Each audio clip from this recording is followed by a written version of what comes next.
Hello everyone, today we talk about the Kingdom of Hungary between the 11th and the 12th century. It's absolutely insane to pretend to make a larger time-framed history of Hungary at this point, even though this is just one of the very first videos that we make to introduce Hungarian history of the Hungarian kingdom. Anyhow, and in fact, we should make multiple ones, and I decided to segment all the spaces rather than talking about, I don't know, let's talk about medieval Hungary in general. I could even attempt to do this for medieval countries here and there, like if they are smaller entities, like it can be done, like at a provincial level, but already at a regional level, it's impossible.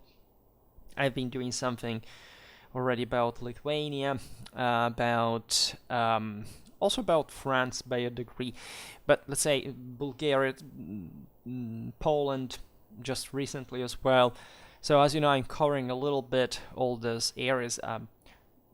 First of all, from a macroscopic point of view, and then just kind of focusing more. Of course, it can happen that, as I've already done, in fact, I start from something smaller, like counties, duchies, communes, etc. But it's important also to set the main scene straight, right? As well as I can. Naturally, every video has a sort of specific cut, but I try to keep it general enough to be introductory for all the eventually the other videos are already made. I have a playlist about medieval Hungary. If you're interested in that, I will probably create one specifically about the medieval kingdom of Hungary, of which I think this is not the first video as such, but let's say the one that speaks about politics and institutions as such. And if you have been following me from some year now, you know that we have often addressed Hungarian history also in other broader themes that help us introducing today's one, because of the crowning of Stephen of Hungary. In fact, Stephen I, King of Hungary, on December the 25th, 1000, or January the 1st, 1001, as in fact one of the single most important events in medieval European history, for destabilization what had been up to that point the Hungarian Principality, and even before that still something, and still throughout this time naturally something more complex, right? Both for the nature of this monarchy and the in fact in its imperial character from one side, that every power by a certain degree had, but that Hungary somewhat had originally as essentially being founded as a step power, right?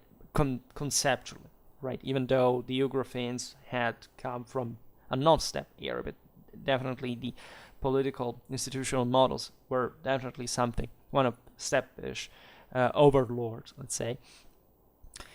And at the same time, the internal degree of privatization that at least is a common feature of the Central European monarchies that, as you know, will essentially on the long run fail to centralize as such. The Arpads, that are the princely and eventually monarchic dynasty that ruled as this great dynasties, like in fact the same Arpads in Hungary, the Przemyslids in Bohemia, the Piests in Poland, the Rurikids in the Rus, that in fact lasted for an incredibly long time, right? For half of a millennium practically, before giving way essentially to foreign dynasties that equates to essentially the failure of the monarchy to centralize and of the local ethnic oligarchy to maintain its own prerogatives at the expense of, in fact, of the statal cohesion, in spite of the power that they still maintained as broader polities in also in late medieval times, but maintaining in fact an elective nature of rule that, especially in these, that it was, I think, like by 1000, even, I don't know, the Capetian monarchy, still, ideally, kings were elected everywhere, and the medieval political institutional culture was fundamentally based on this, that it was the people that essentially were to recognize the legitimacy of the ruler. Not much, because conceptually rulers didn't think otherwise, that of course they had a divine mandate. It was something about their institution that somewhat surpassed the other ones, but simply because we're talking about high medieval Europe, so times mostly, for all the rest of the world, where there was no such thing like a modern level of statal centralization, of course, and so power was dramatically negotiated, as we will see in the case of Hungary, that in this sense inherits much of that step, more kind of egalitarian ideology, at least from a brutally and ambitiously violent oligarchy that, of course, had nothing egalitarian or democratic in nature, but the world was like that at the time, right? That what means also a world without a state, right? That practically any abuse is mostly the same reason how the state develops further from the most powerful that recognize the necessity of instead more civil and pacified reality, right? That the Arpads, in fact, pioneered to consolidate at the expense of the same oligarchies, but as we will see, not managing to quite maintain it, in spite of the enormous effort and the actual success that is especially evident in the 13th century. The timing is also interesting because most monarchies in Western Europe had consolidated already by that point, but you would expect by the 13th century a further disgregative process would start, especially, in fact, in these regions that start having also, those problems of kind of nobiliar idea of, say, importing new foreign dynasties, and that instead probably the same Mongol invasion that today we don't cover because, in fact, we stopped to 1200 fundamentally, probably boosted further in a country that, as it mostly happens in Central, Northern, Eastern Europe, kind of has grows slightly later in timeline compared to Western Europe, but with an important force at that point that is vehiculated also by the surrounding powers. Like that's the reason why we can't make even proper introduction here, even to the context. Right, we were addressing before the universal imperial meaning of Stephen the First, in fact, coronation, which is a huge victory of the Western world, of the Romano-Germanic, the Papal Germanic, especially.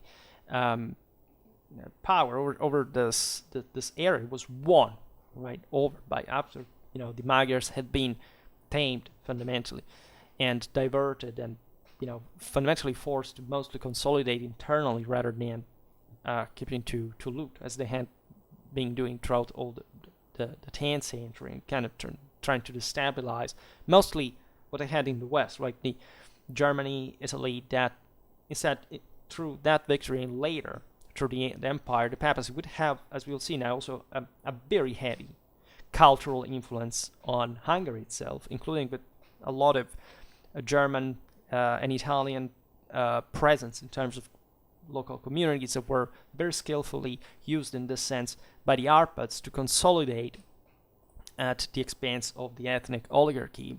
Stephen I, as we will see now, thought that a monocultural country was weak and fragile, right? And the reason being, again, as we were saying before, that the point of a medieval ruler was essentially being able, in the first place, to rule, right? Which was a huge deal for those time standards, as in a unitary sense, and therefore the more, say, communities you brought in a way, and the more you could play on each other to control each other, paradoxically, not creating more confusion. And Hungary is a very important example, if not a primal example of this, especially in an institutional sense, because really the foreign influence is massive.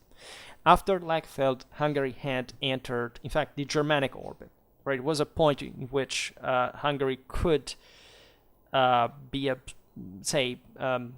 absorbed by the Eastern Christendom, Eastern Christianity, Orthodoxy, and Byzantine influence would in fact remain very strong, right? Also with Greek, etc. And it's fair to say that Hungary at this point was actually more culturally influenced by Constantinople than by, say, Germany or Rome.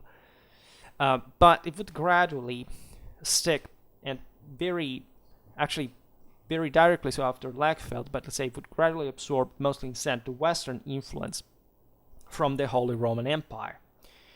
And this important, in fact, universal institution that, again, from just its Western borders, were at that point catalyzing the entire Western Christendom development and even exceeding beyond. Hungary, in this sense, had a great importance also for the Crusades, especially for the German expedition that normally was launched throughout the Danube, right? And so it crossed the same Hungarian territories.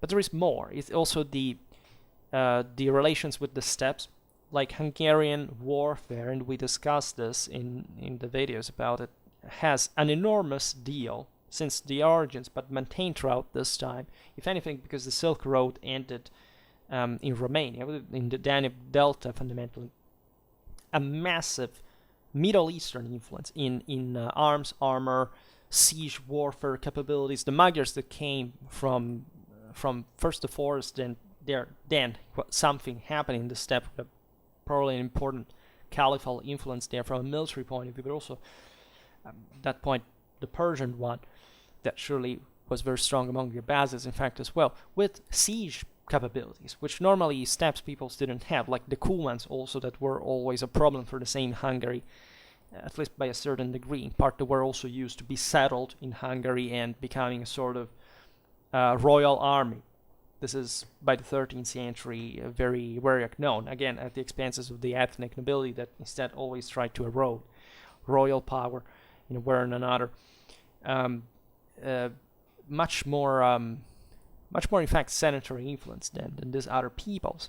There is also properly the imperial nature of Hungary, in between the Germanic Empire, the Byzantine Empire, and if anything, because this territory was huge. Right, as we'll see, as most Central European part, it wasn't particularly populated or dramatically rich, at least in relative terms. Altogether, yes, because it was a huge area, it exported a lot, as we'll see.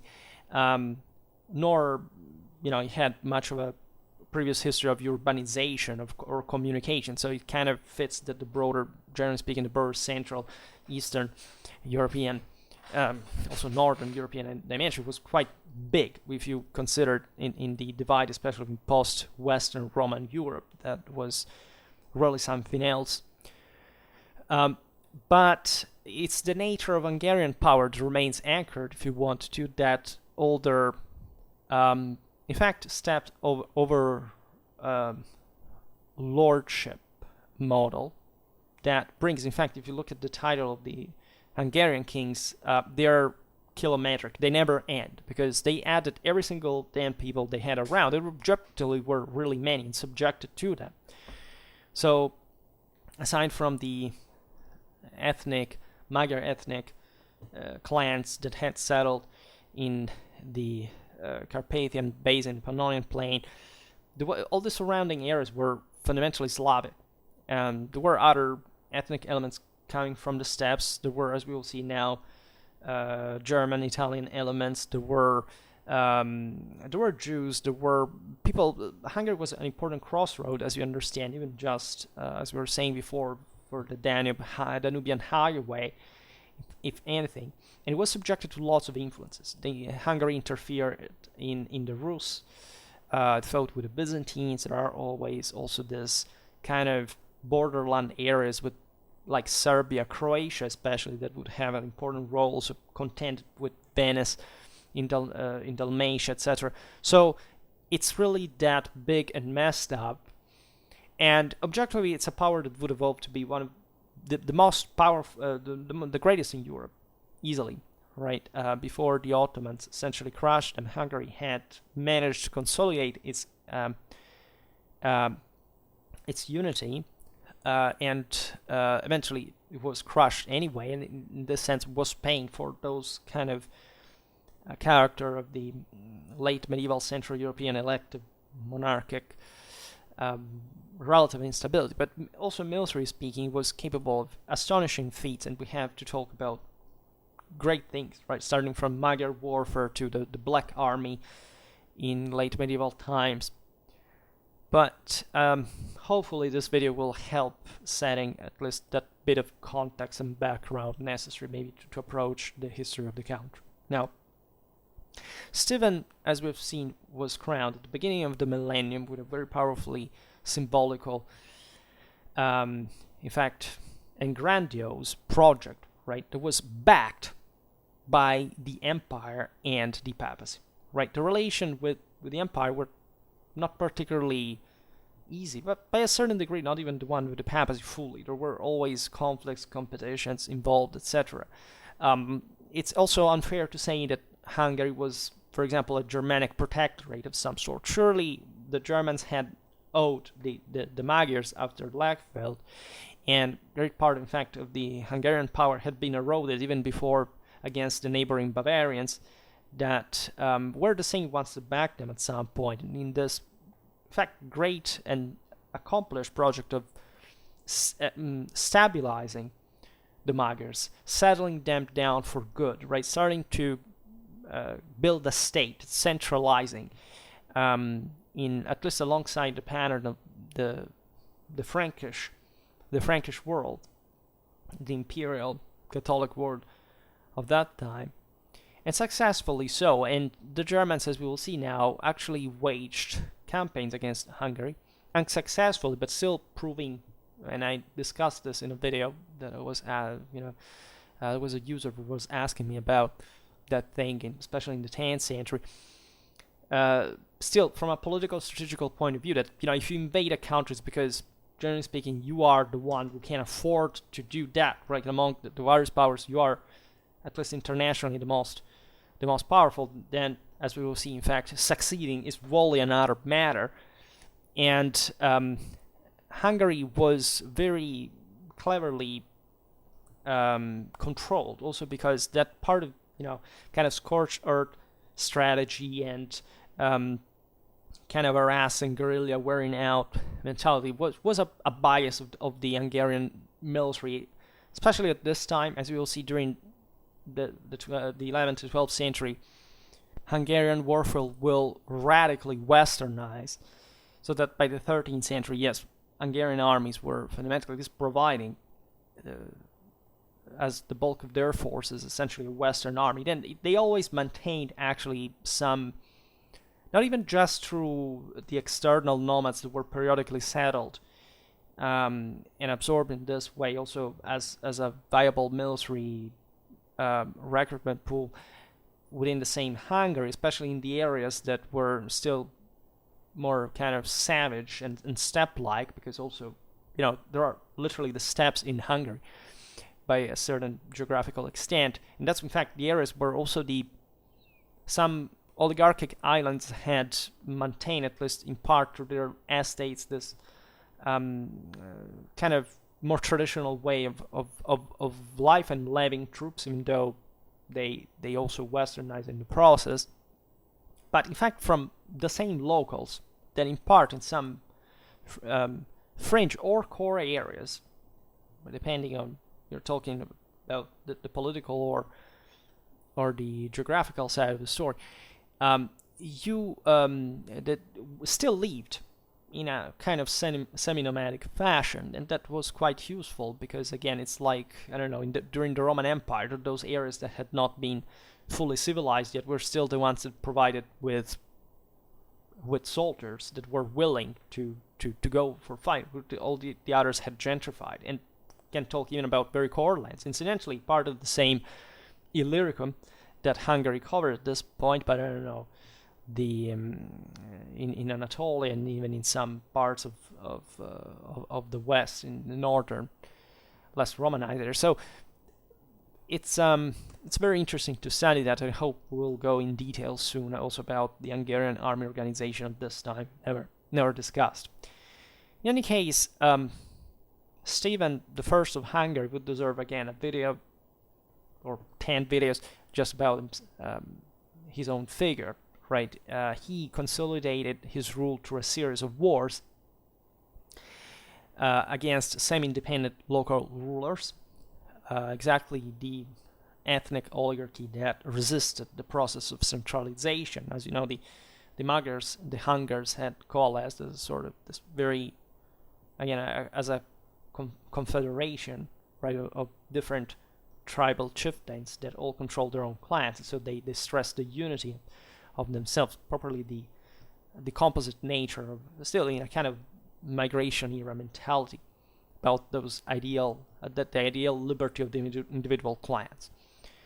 Stephen was backed by the Bavarians, by the papacy, to instead promote this very energetic process of centralization and consolidation. It was bloody, right? He tamed, for example, his maternal uncle, Gyula, who ruled in Transylvania, and a powerful tribal chief, Aitoni, that instead ruled in that southwestern territory known as today as the Banat, in present at least southern area of the dominion at the time. Today is kind of frontier between Romania and Serbia. And these two geographical positions we just listed in the taming of the local nobility are quite meaningful, because there would always be kind of a frontier, right? The Transylvania, the Banat, would always at a point, I don't know, during dynastic crises, succession crises, civil wars, whatever you want to call them, try to escape the centralizing orbit of the Pannonian monarchy, we could say, where in fact the most important centers were, with all the rivers, a very thick river network is also complicated to describe geographically, but where most of the here we are across what had been the Barbaricum and the Roman Empire. So there were important centers historically from mostly the Roman side, and that evolved mostly in a fortified sense, in a strategic sense, because those were always frontier areas in a way or another. So the Hungars settle here, as you know, as we were saying before, with this very kind of imperialistic mindset, and they consolidate on this kind of key, say, cornerstones for that essentially Middle Danubian domination. Stephen proved his kingdom's military strength as well against a foreign threat when he repelled an invasion by Conrad II, Holy Roman Emperor, in 1030. So the Franconians invaded. They tried to subdue Hungary, but Stephen carried out an effectively scorched earth strategy, and again, we're talking about 11th century Hungary, and I can't stress enough what this means from a strictly ground point of view. Talking about marshlands, other natural obstacles, let's say locks, barricades made of stone, earth, or timber. These were kind of probably a system of defense, as most of the medieval ones of the time. There's no such thing like, a single line, which is a border. All what some call defense in depth, in a way, dotted with several of these obstacles could support each other and keeping to harassing the enemy while he was involved in forcibly besieging one of these areas, if anything, because they had to break through in a way or another without being threatened their lines of communication and so on. In fact, this is the point. Hungary had wide zones known as overall the Gepu. I don't know if I pronounce it correctly, because I will be butchering the Hungarian pronunciation, but anyhow, that were intentionally left uninhabited for defensive purposes along the frontiers. I mean, it's just like, for example, along the Danube, with at the Byzantine border. Those historically had always, it's like, I don't know, the Iberian plateau during the Reconquista. Those were areas where you couldn't really invest on the long run because they were constantly ravaged, where frontier areas where armies clashed, they were sparsely populated, there was just mostly transhumance going on necessarily, as more stable agricultural production were being essentially destroyed. It had been destroyed historically because those were actually, and especially this latter example with Moesia in Roman times, the only exception of a Danubian fertile land, where for the rest it was, as we were saying before, just a kind of militarized frontier, some of the least developed areas of the empire. So yes, politics does that to countries, to territories, and naturally to the people that inhabit or decide not to, because of this. So the Banat was located more or less, in fact, in this area. Transylvania too, in the Carpathian Basin. I hope we make a video soon about Transylvania. We never talked about it really. We made Moldova, we made, in part we talk about Wallachia, but Transylvania also has a major history. A bit about Moldovan history is connected to that because, as you know, actually the early Moldovan powers were across the Carpathians. But it's nobody would have gone there except it was rich in metal, in precious metals, right? So with mines, and this was something going on since ever, like since Roman times, Bulgarian times. Everybody knew the mineral resources of Dacia. But for the rest, it was just forests, mountains, pretty aggressive people who managed, in a sense, to fence off most of the invaders, who, yes, could arrive, rape, pillage, etc., but they could not settle there, could not centralize really from there. But at this point, gradually from there too. But it was still a problem for the Hungarians to control effectively that eastern frontier. There were interesting infiltrations also from Poland, exactly because of that. But the entire Hungarian realm had a bit this kind of frontier nature. So Stephen, backed by Western Europe, developed a state similar to the monarchies of, in fact, the contemporary Frankish world. Counties, that is, provincial districts, were the basic units of administration. They were centered around fortresses, as always, fundamentally, and they were headed by royal officials known as ispans. In fact, this is the equivalent of counts so that as the leaders of a castle district in the Kingdom of Hungary, starting this time. I think they're, at least the 11th century is the first time they're documented. I could be wrong, but at least they fit in this broader administrative reform that essentially consisted in consolidating some of the lordships by co-opting the pre-existing rulers, and so it considered that, you know, the Magyars had been there now from centuries, right? So it's a process that started naturally before the rise of Stephen I. Most of the early medieval fortresses were made of earth and timber, so we don't have even too much. It's rare to find at this point kind of massive structures still survive. Of course, castles are built eventually on the same previous fortresses, right? But that's another story. Stephen also founds dioceses, and at least one archbishopric. That is would be the same one today of Roman Catholic Archdiocese of Esztergom, Budapest, right? And also he established Benedictine monasteries that could help to endow the monarchy in the same nobility, but kind of some patrimonial assets that enjoyed, in this sense, some broader privileges as in fact, monastic foundations and could help stabilize further and properly spreading a mindset here that is still largely pagan, right? Stephen is baptized at some point before his crowning, and so the process of Christianization of the pagan Magyars is also one of those success of the Church of Rome that we were talking about before in a broader imperial view, that under Sylvester II, properly the Roman Church takes on, right, by surpassing even the empire in that kind of big scale capacity and emancipating itself further, right?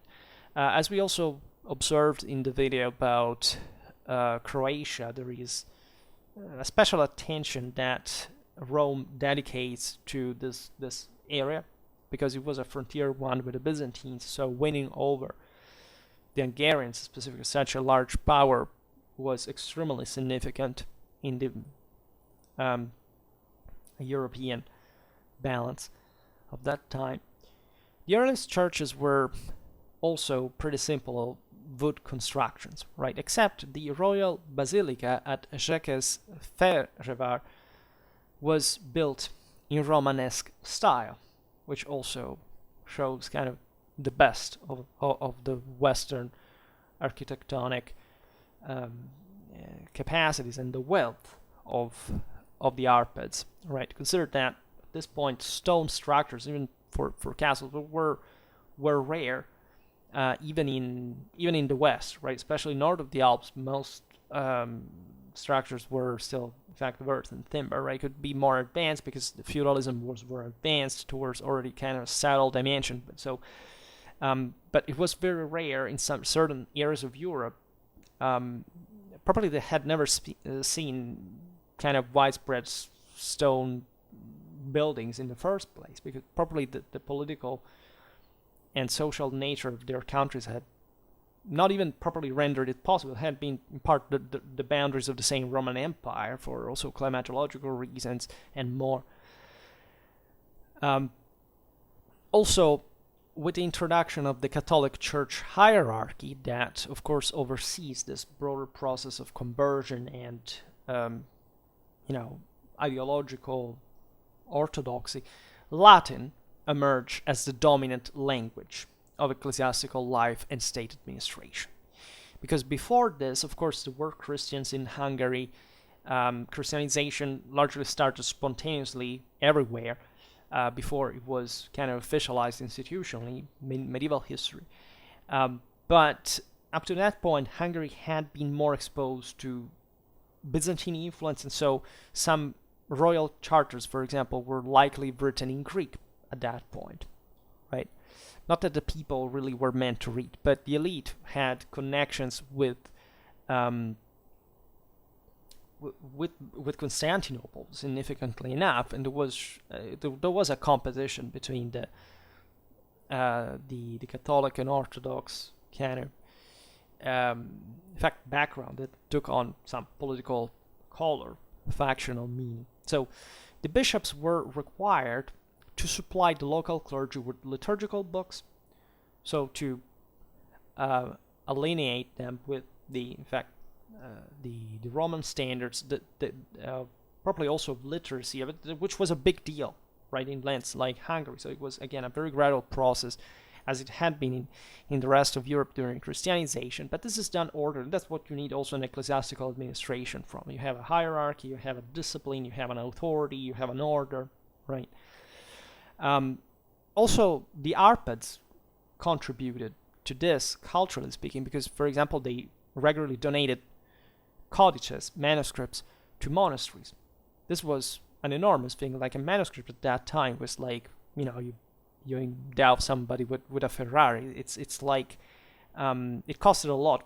First of all, aside from the butchery of sheep that this entailed in the first place, or all the manuscript that you can see, there's been a lamb's holocaust. But the properly it's what it takes in terms of educational preparation, right? You must spend a considerable amount of money just to have someone who has that type of priestly education, that kind of culture, who can afford to study for a lifetime. And so this reveals also how crucial and vital and important the process of acculturation attached to Christianity really was for these kings. It's significant that the earliest extant literary works in Hungary were composed in Latin during Stephen's reign. Bishop Gerard of Xanad, that was actually Gerard Sagredo, was a Venetian nobleman, and that also here shows, in this case, the Italian influence from. This was not the empire, right? It was actually at this point more ideally still mostly from the Byzantine side of the Isle, on paper or on vellum, in fact, rather. But still, it was a broader Western influence. It was a Latin influence. It was a communal influence. It was also a quite advanced, settled one, as you know, in Venice already at this point. That partly connected still the Central European Balkan hinterland to the Adriatic traffics and so on, were important, say, markets that were, albeit not in full control by Venice and Hungary, but in between, in these populations like Croatia, Serbia, Dalmatia, right, that were still making goods cross. So this Bishop Gerard completed a Latin commentary on a chapter in the Book of Daniel in Hungary. He had left Venice for the Holy Land in pilgrimage, but a shipwreck in Dalmatia made him decide to visit Hungary instead, right? And that's where he had this great career as Stephen's court, etc. And as we were saying before, there is probably a political theory that the same Stephen explicitates on state administration, and that is summarized around 1015 in a sort of speculum principis known as admonitiones, so a general admonishment slash advice. And he states, as we were saying before, quote, that the country that has only one language and one custom is weak and fragile, right? Emphasizing the advantages instead of the arrival of foreigners or guests, as he called them, which were surely quite distinguished. This speaks of Stephen's international support. It's not just that the elites are the most international element of the community, and also the more powerful, and the one that can appreciate more the civilizational qualities of other countries, but in this sense that represent literally a physical presence in the country. There were tons of knights throughout all this, especially 2 centuries, coming from all over Western Europe.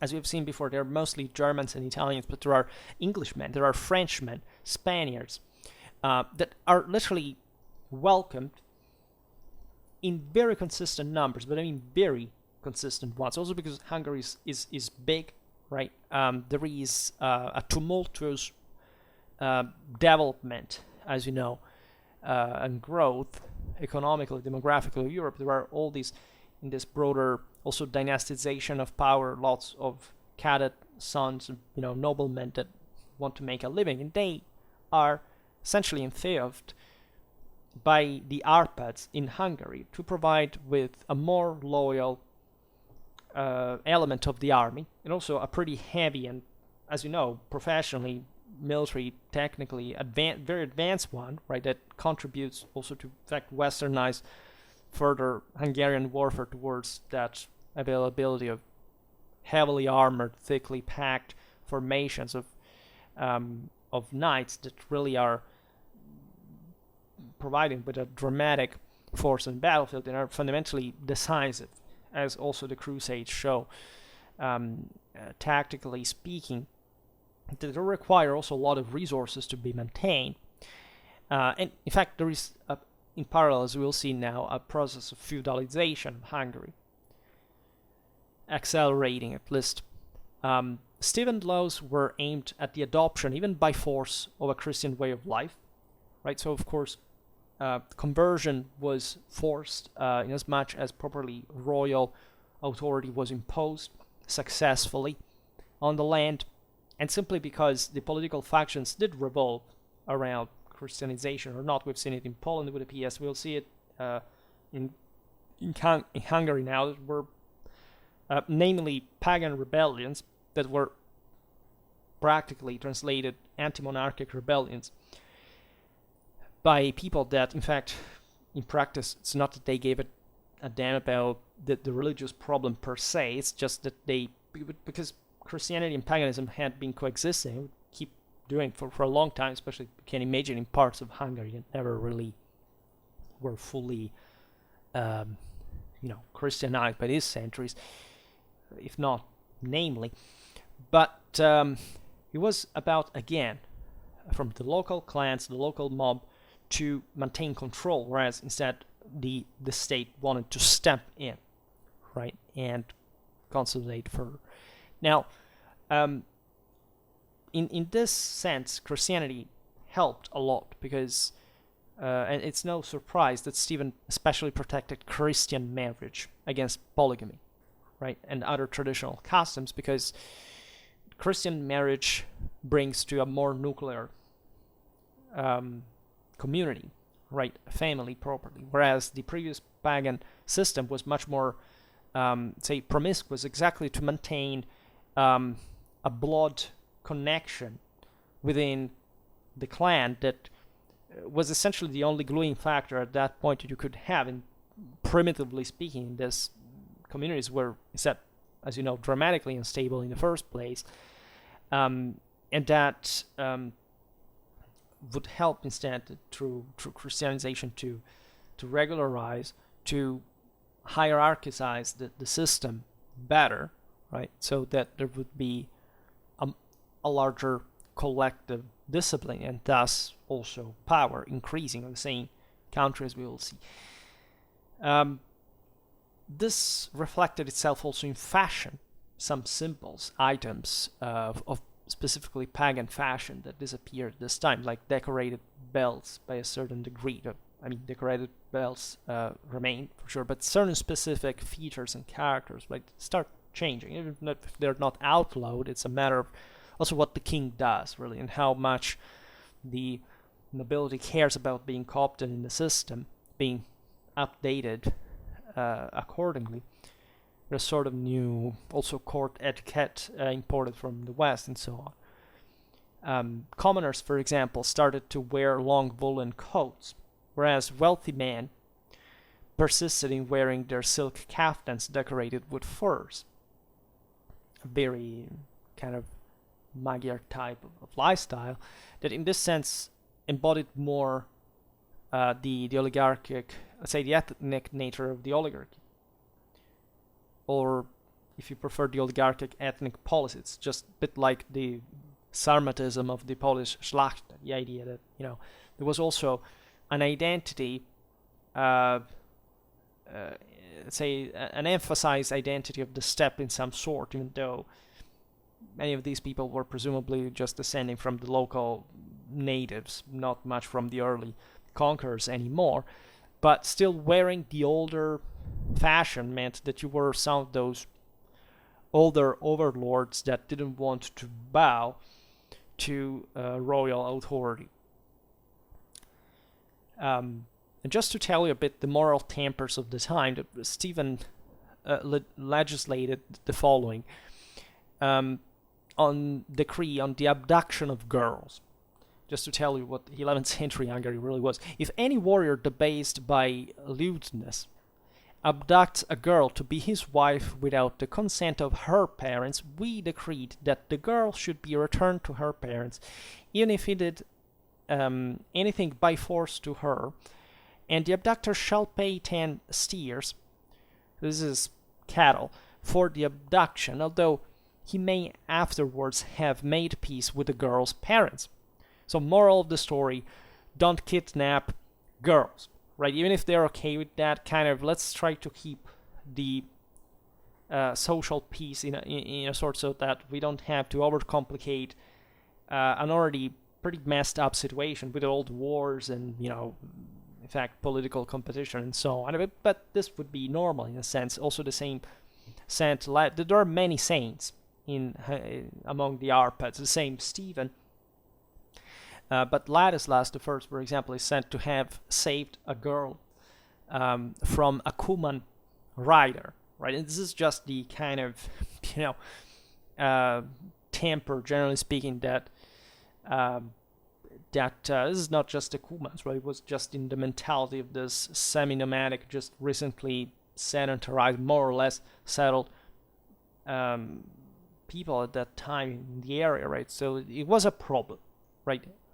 Kidnapping women, just raiding them from horseback, and so the moral of the story: don't do it, right? Even if you find an agreement, even with the girl's parents, eventually we're kind of okay with that in exchange of something.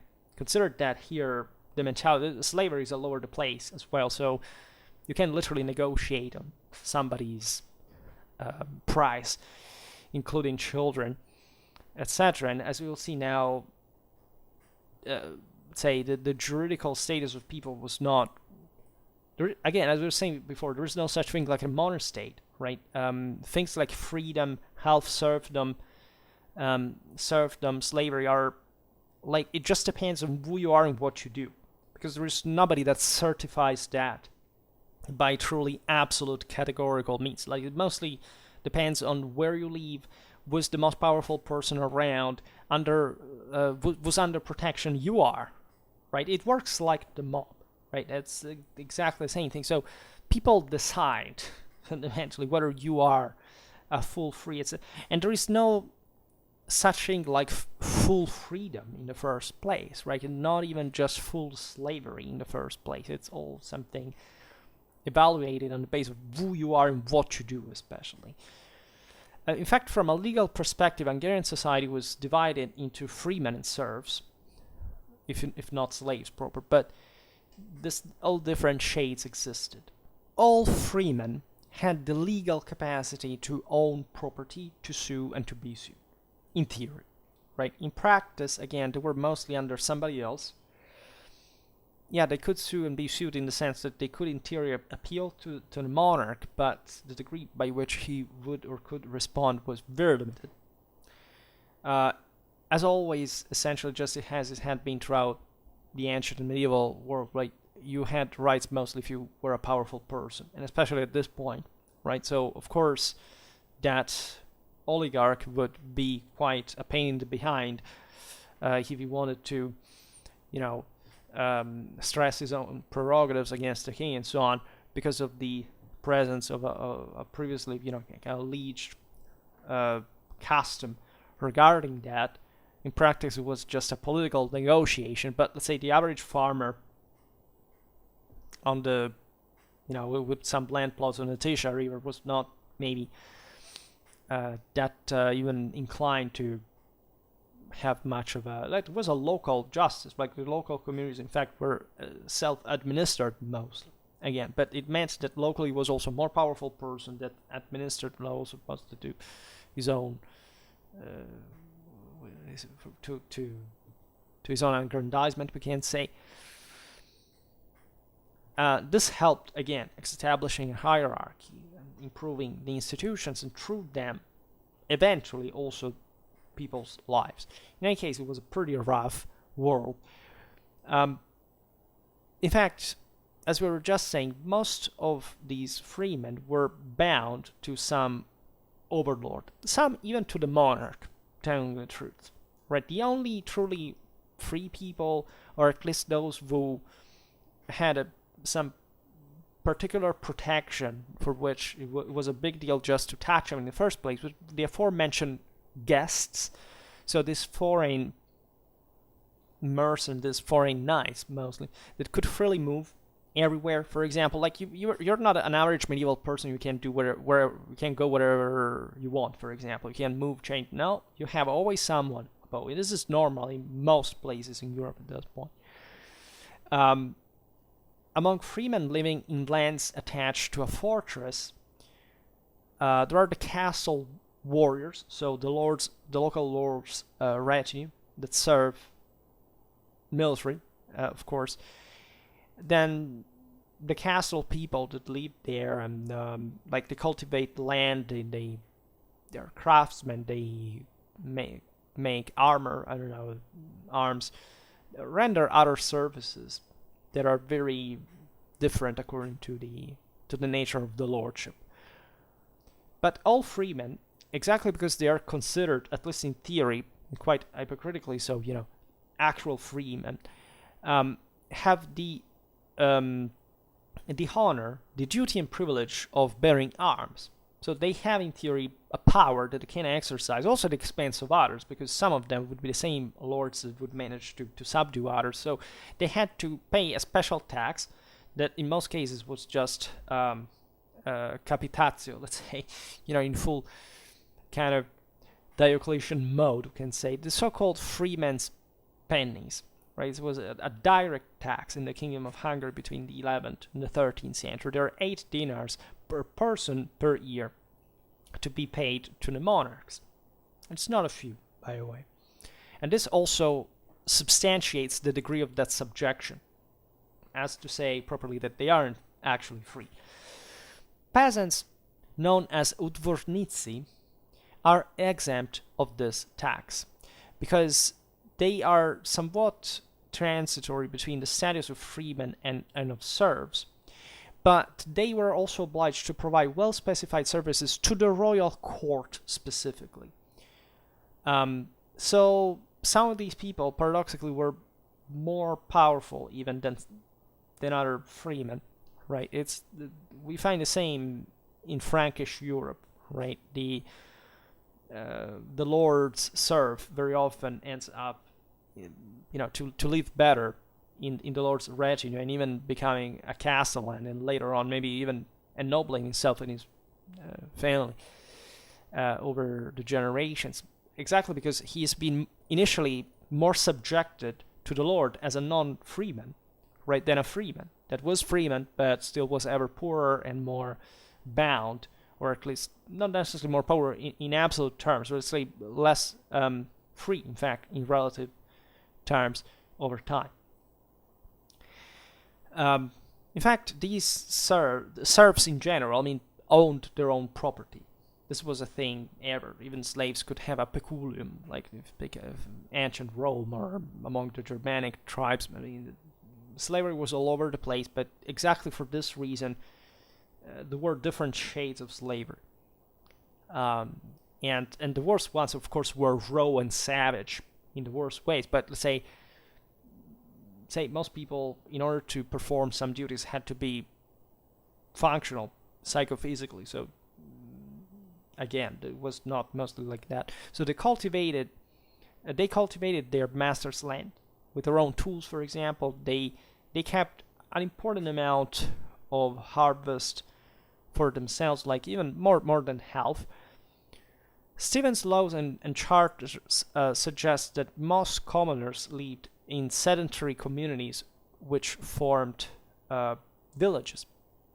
And this is kind of obvious, right?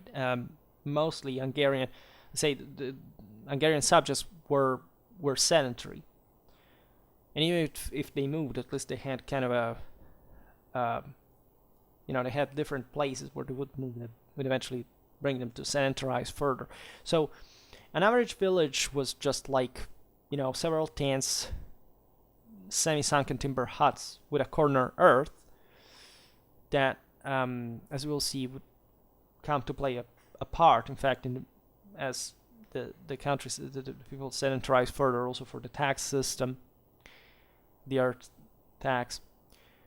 The huts had their own yards that were used for the animals, also for growing grains and vegetables. There were ditches separating them, and within the disparate local lords, some villages specialized specifically in a kind of craft. Let's say not entirely, but let's say, I don't know, maybe one village was more specialized about, armor making, right? So the Lord relied more on these people, and the reason why the system could work like that, of course, is because the broader the collective discipline and functionalization, etc., and the more, like in the West, feudalism rationalized greatly agricultural production and expanded it further. So these people would pay the Lord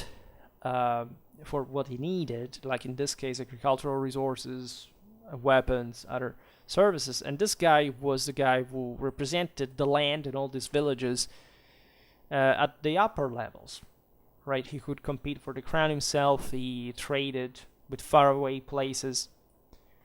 So everything was functional within this hierarchy. But not everything was stable at all, as Stephen I survived his son, for example, Emeric, which caused a 4-decade crisis because of the succession issues. Stephen, in fact, considered his cousin, Vadsul, that was the closest man at that point, to be inheriting the throne in case of Stephen's death, unsuitable for government, so that he decided to name his own sister's son, that was the Venetian Peter Orseolo, as his heir. So here we see again Stephen's preference for the Western element in the country that would ensure, as it often happens, right? You see that the monarchy very often preferred maybe just in installation. This happened, I don't know, for example, think about the Hauteville with the Hohenstaufen in Sicily, because they had been striving as a dynasty to maintain that central power, so they knew that if power had ended up in the hands of this lesser, still they were the high nobility, but were not as powerful as royalty, right? It would have been worse for the country if power had been inherited by an external, more powerful ruler that could preserve what the royal dynasty had maintained. So this triggered ferocious clashes. Vadsul, in particular, was blinded, and his 3 sons were expelled from Hungary. Peter Orseolo succeeded his uncle without opposition to the throne in 1038. Right, so Peter's preference for his foreign courtier led to a rebellion in Hungary, which ended with Peter's deposition in favor of a native Hungarian, that was Samuel Abba. Right, he was a powerful nobleman, of course. He had extensive domains in the region of the Matre Hills, and he was also related to the Arpads.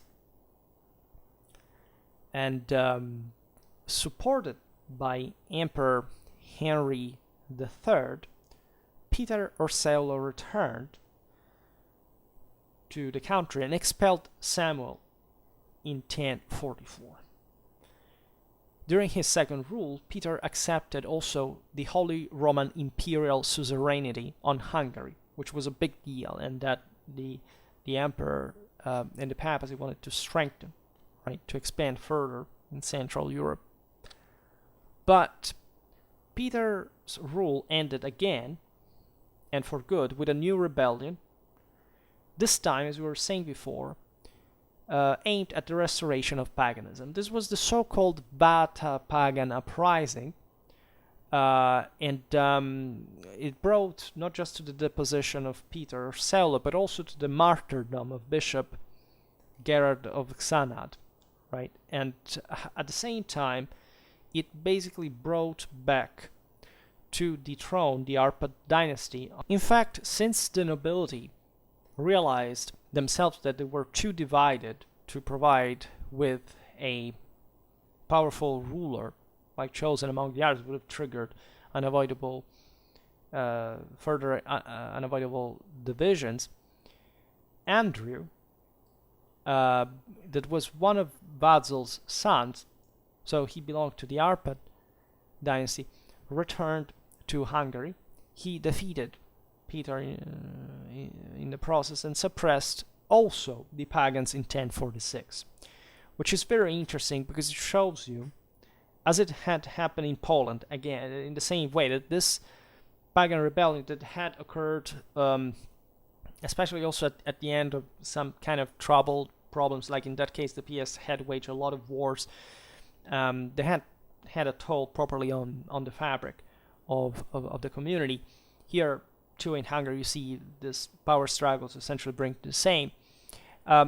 Did contain also some kind of social instances, like to say, the peasantry that in these Central European areas were slightly more powerful essentially than in other lands. At least they were not necessarily living better, but they could make more political leverage because the local nobility was, in a sense, less powerful, they had less centralized power in the first place. So brought up together with the uprising, this kind of idea also, with this elite that wants to rule, with this new religion, but mostly with this new feudal system that is actually increasing the burden and depriving the liberty of the commerce, etc., and or of the other groups, the other magnates that led them.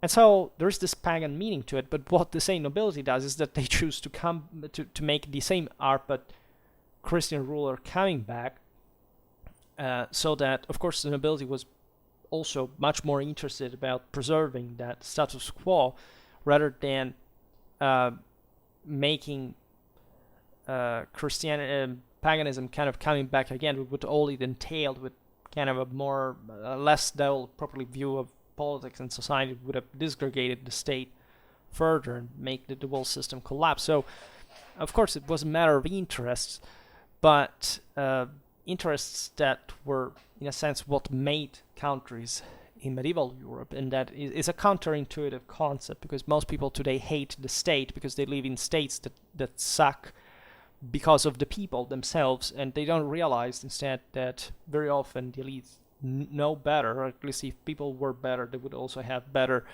rulers that would simply mirror them. Instead, if a country's leader sucks, it's because the people sucks. It's that simple, right? There is a rigidly direct proportionality to that, right? In other words, you always get what you deserve as a ruler, right? As a people.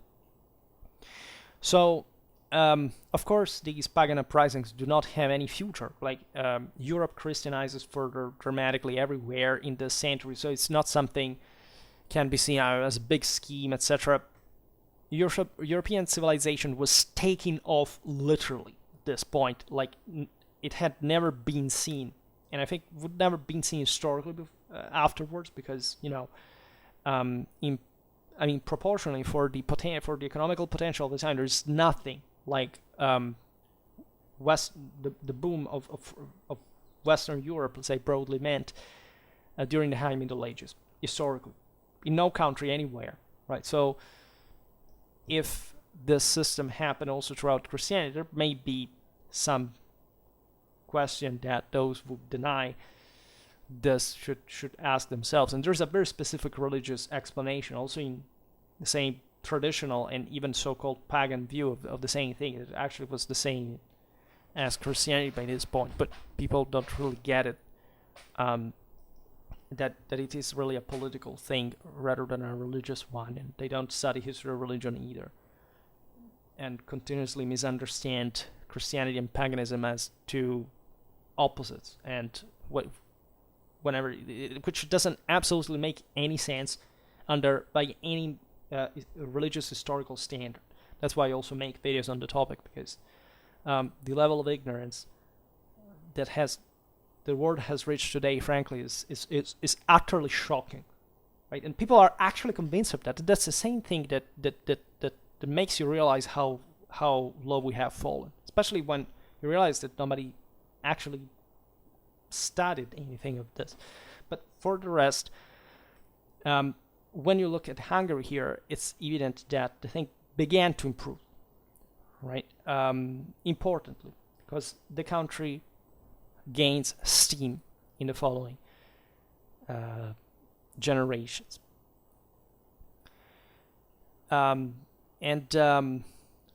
Andrew of Hungary, the new king, cooperated with his brother Bela as well. This was a talented military commander, and he scored important Hungarian victories over Emperor Henry III, who attempted to conquer Hungary 2 times, in 1050 and 1053, and the situation failed. So this shows essentially 2 things. The first one is, of course, the still delicate, if you want, even fragile balance of the Hungarian kingdom as a broader institution, like as a unitary power, and as, with this kind of internal agitations. And also, in this sense, the Holy Roman Imperial attempt to exploit this crisis to subdue Hungary still. And so the thing could have been viable. Of course, it would have taken, it would have not brought to an actual occupation and direct control of the country, which was not possible anywhere historically. Not even, in fact, the same kings or emperors actually controlled the countries they ruled on. It just controlled a small part of them. But an official recognition of imperial power, suzerainty, etc., could have, set the premises for a further kind of integration of Hungary within the Holy Roman Imperial sphere. Also, Germany was expanding importantly, so there were quite interesting things going on in the meanwhile that now we skip. But if you look at the details of the Holy Roman Imperial versus Byzantine struggle here, well, Hungary played a very important role, right? It was a massive asset that could shift from one side and the other, so this is remarkable. And yet another civil war broke out when the Duke Bela claimed the crown for himself in 1059. However, his 3 sons accepted eventually the rule of Solomon. It was Andrew's the first son, so essentially consolidating further kind of the dynastic legitimacy of the male line in 1063. This is important because you realize these relatives kind of having troubles accepting the direct succession of the single male children. You find uncles, cousins, etc. having something to say. This is a reminiscence of that older kind of clanic, not dynasticized, not feudalized Magyar background, right? So also this took a while, and the reason why again you find these rebellions is exactly that. There is no full dynastization, exactly because these other people are all powerful in their own regard. For example, Bela was known as Duke, and dukes in medieval Hungary was this very powerful oligarchs / magnates that fundamentally ruled over states within the same state, right? Those fringe areas we were talking about before, for example, but not just fringe areas, but pretty big chunks of the same Magyar heartland were under, of course, the centralized control of these very powerful figures that still relied on the local clans that originally had been autonomous from the Arpads and were still by this time to some degree. Bishop Maurus of Pécs wrote his life of the Hermits Benedict, and Andrew Zorard was a Benedictine monk, the earliest Hungarian hagiography around the same time. So you find, in the meanwhile, the church that has its own privileges and exemptions still find its own path in parallel to the monarch, but still also with an important degree of control by the same. Solomon, so as we've seen, Andrew's the first son, that was still supported in a way, backed by his cousins in the process. So it's not that they simply conferred power to him, it's still shared power altogether, right? Essentially stabilizing again the direct lineage as a sort of stability for the kingdom, which is something that, as we've seen, also the empire, the papacy, properly in terms of practical but also ideological point of view, wanted to stress to reinforce the country and its cooptability, let's say. We're cooperating, right? This went on for mostly a decade. For example, at some point, Solomon and his cousins defeated together the Pechenegs that had been plundering Transylvania in 1068. That was a big deal because, as we were saying before, Transylvania was quite difficultly controllable, and the Pagenegs were this kind of semi-nomadic Turkic people that Zemeni that were pouring from Central Asia, right, and arriving literally at the gates of Hungary, the Carpathians, and literally actually crossing it and causing turmoil in fact, in the eastern frontier in Transylvania, where also the local nobility said, you know what, if you're kings of Hungary, you can't protect us. We don't give a damn. We start doing whatever the hell we want. Sometimes we could even join the same Pecheneg raids and aggrandizing their power so that it would, even though the Pechenegs would leave at a point because they had no actual capacity of control, centralization on the area. Some clans would even sedentarize, maybe even welcomed by these people, because again, it's the same thing that the Arpads will do later, right?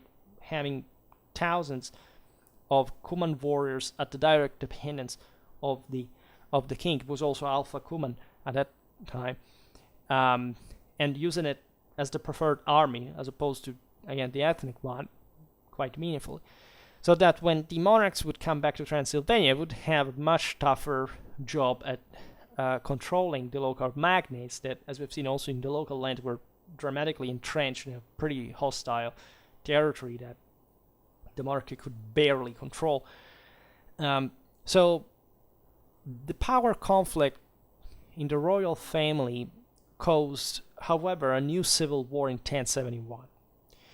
And at this point, Solomon decided to abdicate in favor of one of his cousins, that was Ladislaus, who would be, in fact, Ladislaus I, in the early 80s of the 11th century. Ladislaus is a fascinating figure. He's not just a saint, but he passes for the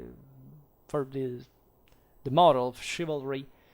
And in those times, it was very important for the monarchy to also seize, in fact, those opportunities of sanctifying some of its members, of making them models and champions of Christianity, of chivalry, right? Consider the lifestyle of the Arpads was very military, right? This man, we're not in an age in which, sovereigns had the luxury of just sitting in their castles, etc. They were always at war and on horseback, right? And in Hungary, actually, even more traditionally so. So it's really very interesting to look at the military history of these people as well. Ladislaus at this point tried to make order after a phase of further instability by promulgating quite harsh laws aimed at punishing criminals. Criminals in this sense means people who usurped somebody else's land, in fact, began to rule over free people. Again, it's all political. There's not a standard applicability of these sanctions. And especially as in most laws, the higher the latter the sanctions are, and the least effective they really are, right? Because it means that you're not actually negotiating with a power with which you can't do really otherwise, right? So of course it was effective in the measure in which somebody could kill you, right? If you were one of these criminals, really, there was a general. It meant being an open war with them, right? And this, however, could bring to further destabilization of the system. But at that point, you also had to take radical measures, because when it's wall against wall, and the other side doesn't want to understand, and it's evidently from kind of the wrong side in terms of of constructing something more cohesive and effective, you just will go hard on them, as hard as you can. Ladislas laws also regulated the payment of custom duties, of tolls payable at fairs and forts, and of the tithes as well. So even though, as we've just seen, the events were pretty dramatic by certain standard, Hungary was growing. Like most of Europe, you have more trade, more traffics in the first place. You have more capacity of exaction from the monarchy as well. So there are some, say, communities kind of start obeying to avoid trouble, be more disciplined, more go on with their business as well. Ladislas forbade Jews from holding Christian serfs, and introduced laws aiming at the conversion of local Muslims as well, who were known as the, I'll try to pronounce it as Germani. So they were known different ways. Also, it's Ismailita or Ismailita, so the Ismailites or Shen, so the Saracens. And there were lots of Muslims in Hungary during the 10th to the 13th century because of the aforementioned contacts with the Middle East, at least, with trade, intensive trade, and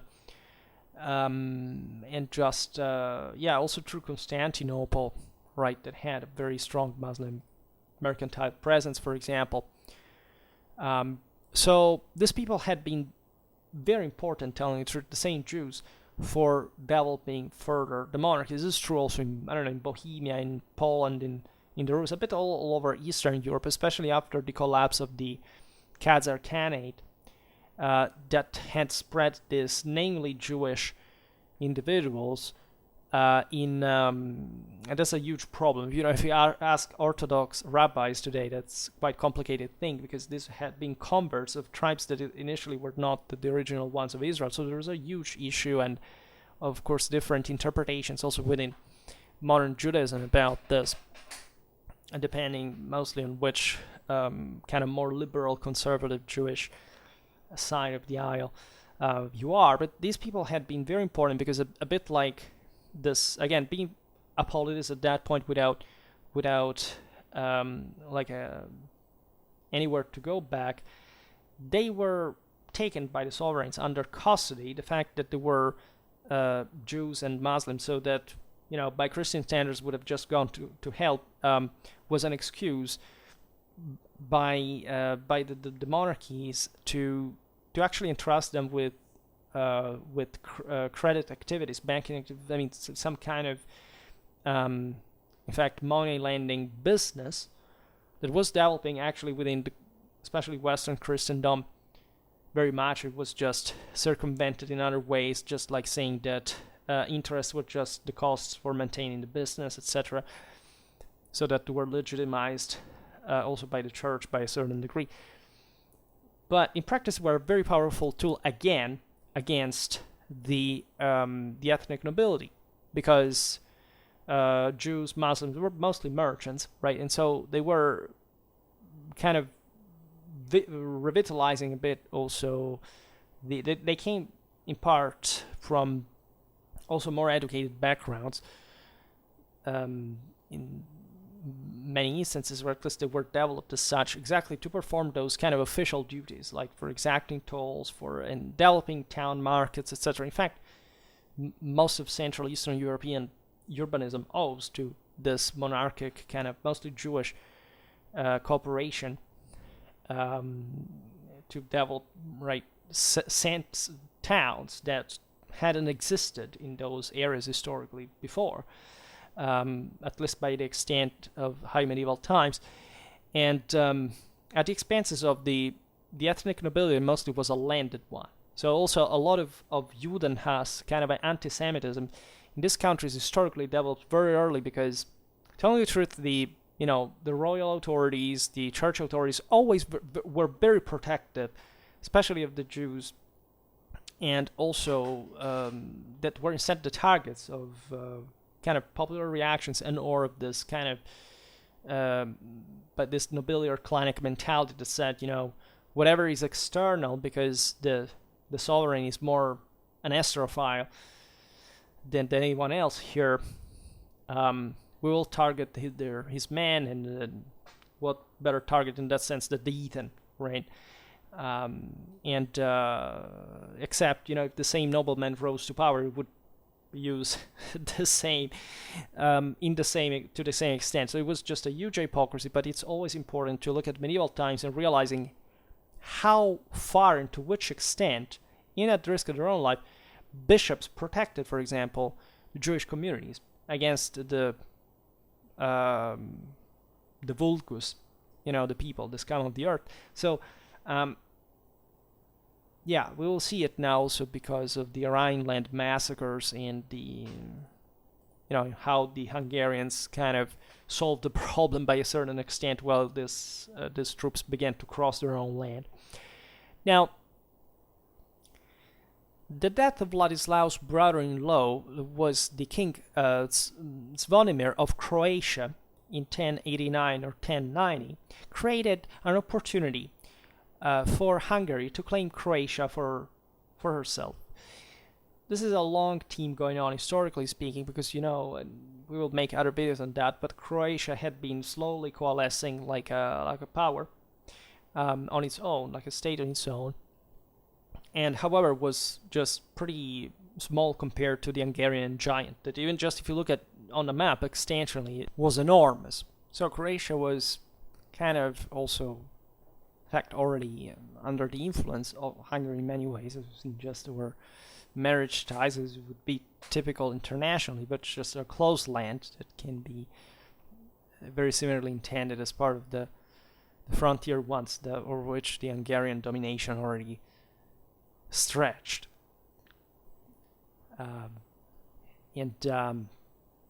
So Ladislaus' sister Helena and several noblemen, mainly from northern Croatia,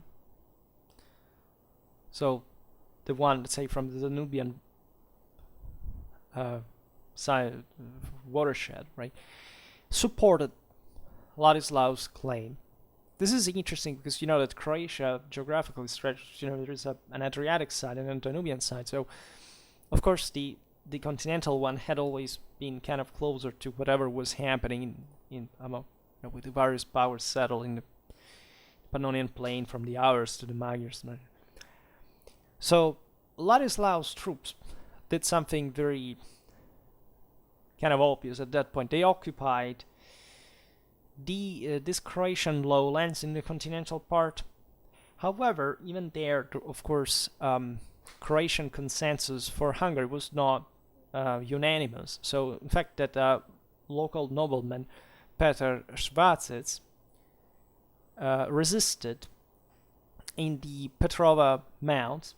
So, as always, as we've seen countless times, Clausewitzianly speaking, that the greatest power occupies the lowlands and more fertile, etc.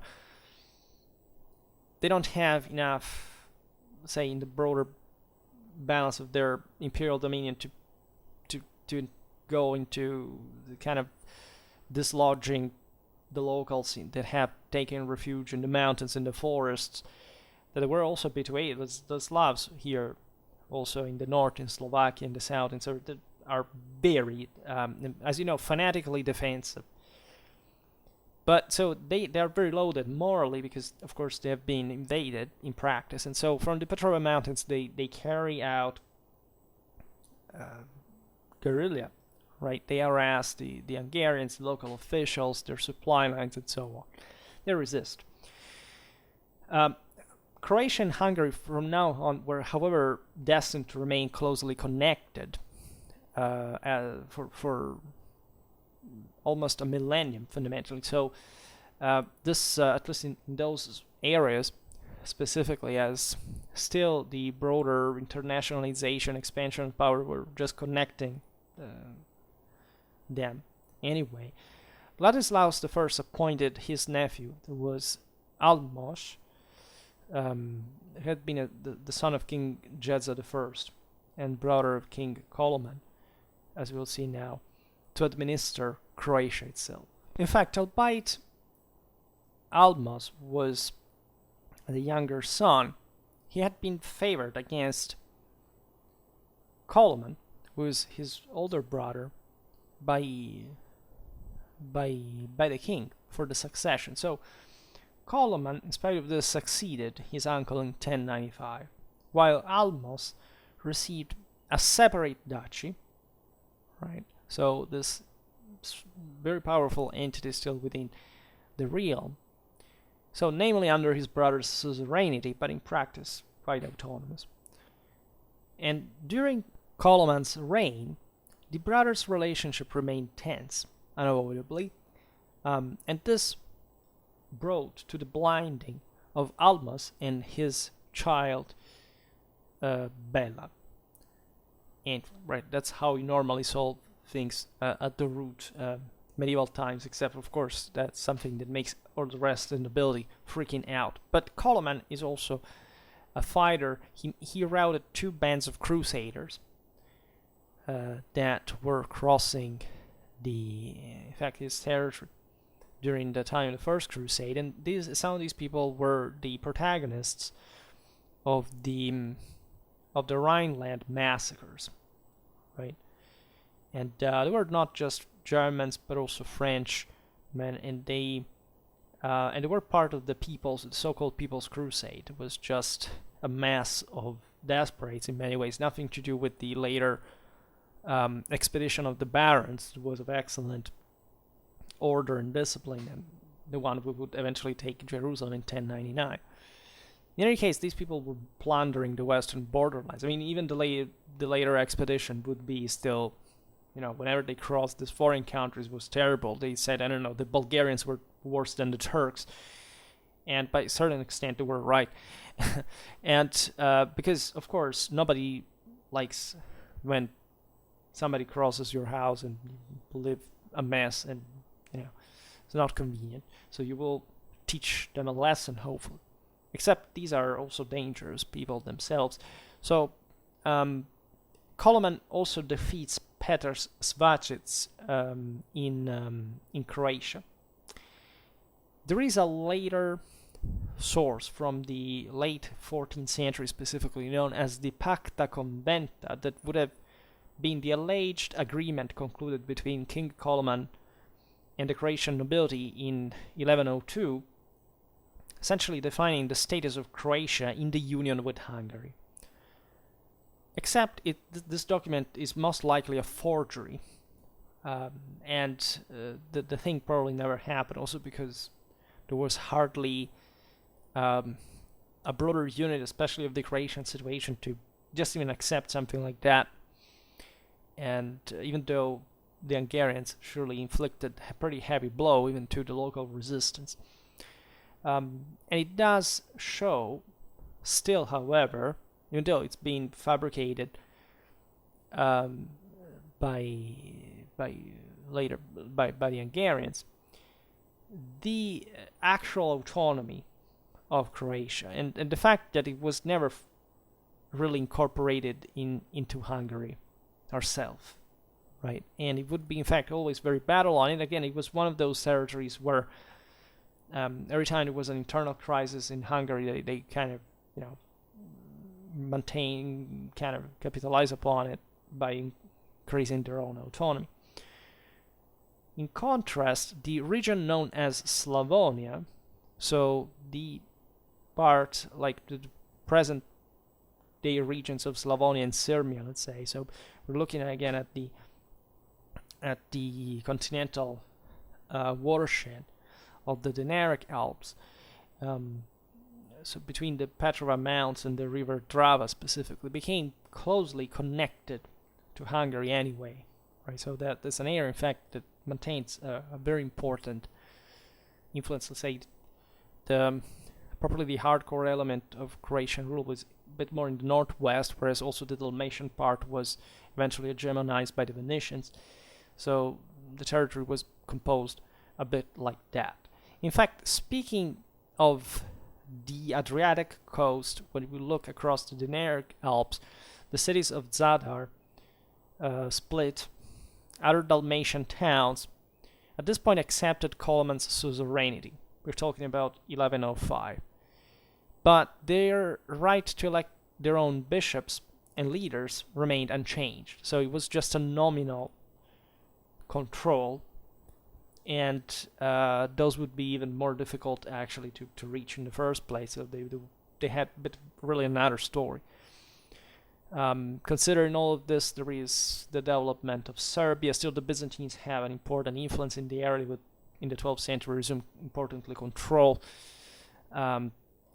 with the Komnenians along the area. The Venetians that are taking over, especially the Portugal cities. So the most important ones where the markets are. So you can partly control even the interland economy, right? They wouldn't be interested of getting military into the interland because it was nightmarish, but still, by controlling the markets at the end of the valleys and on the sea, they controlled everything. So it was quite important, and Hungary and Venice hated each other guts, telling the truth. In Croatia and Slavonia, the sovereign was represented by governors bearing the title of ban. So I will not descend in the etymological interpretational issues of whether this was a kind of Turkic-derived word or a Slavic-derived word, even a Frankish feudal-derived word of some sense. In any case, it simply means like a local ruler, governor, if you want. Then there was a royal official, the voivode, that was attached to particularly important provinces of the empire. I'm talking properly of empire at this point, right? Without middle terms, because again, there was a core kind of Hungarian earthland that all these surrounding countries more or less intermittently under its control. Well, the voivode famously administered Transylvania, the eastern borderland of the kingdom. The central administration's highest offices developed, like in other countries, from the royal household's leading positions. For example, the Palatine emerged as the king's deputy by the early 12th century. This had been initially responsible for the management of the royal domains, but then, it consolidates as a further institutional figure whose managerial tasks were also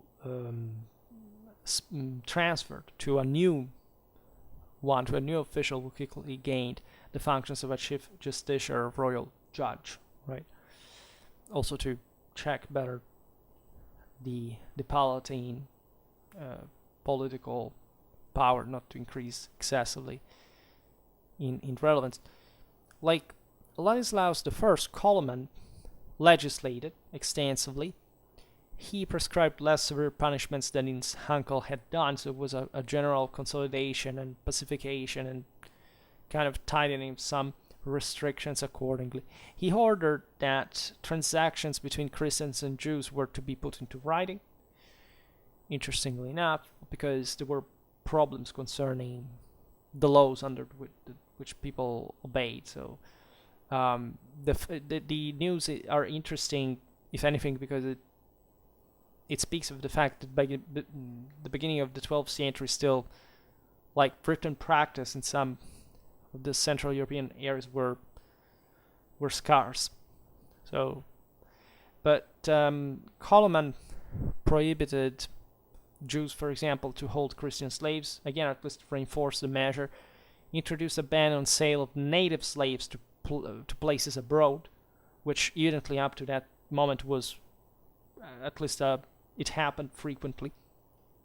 And just again, think about kidnapping girls, as we were saying before. Again, there were some areas of Hungary that were not really, were still very wild, right? So these things happen all the time. That was concerning because essentially selling people into slavery was drawing labor force and manpower away from the country to the benefit just of a few people. So the monarchy thought better to avoid this, not because they cared so much about those people. For at that time, life had a much lower price than today, as also these practices really exemplify. Koloman's laws concerning his Muslim subjects aimed still at their conversion. For instance, by obliging them to marry their daughters to Christians. So remembering what Stephen said at the beginning, at least this was a religious issue. It was not much of a cultural, linguistic one, but it was important to have a fully Christian community, which between paganism and this other non-Christian elements was an important thing to do, for which royal authority had to impose itself. As we were saying before, there were so many Jews and Muslims because also a bit of the very favorable position that Hungary owned for trade, right? If you look at the roads that connected Constantinople, Regensburg, Kiev, right? They all passed from this big giant, as we were saying before, the Silk Road ended fundamentally in the Danube. So there was a lot of wealth was being accumulated. For example, Koloman collected the so-called mashturina, which was a tax collected in the lands south of the Drava River in Slavonia, in cash, but mashturina means probably it was a fur, like a weasel's fur, like also kind of a very step-sounding practice, because still also you have to mention that the economy was very poor and primitive, also in this frontier areas, but still communities were capable of living more, probably also in cash, thanks to the increasing trade that had now granted this surplus, also more monetary circulation. In fact, there was an important minting process in the meanwhile, also by the monarchy, of course. Koloman exempted those who lived on their own estates from the freemen's pennies, allowing other freemen to redeem half of the tax through services provided. That is to say,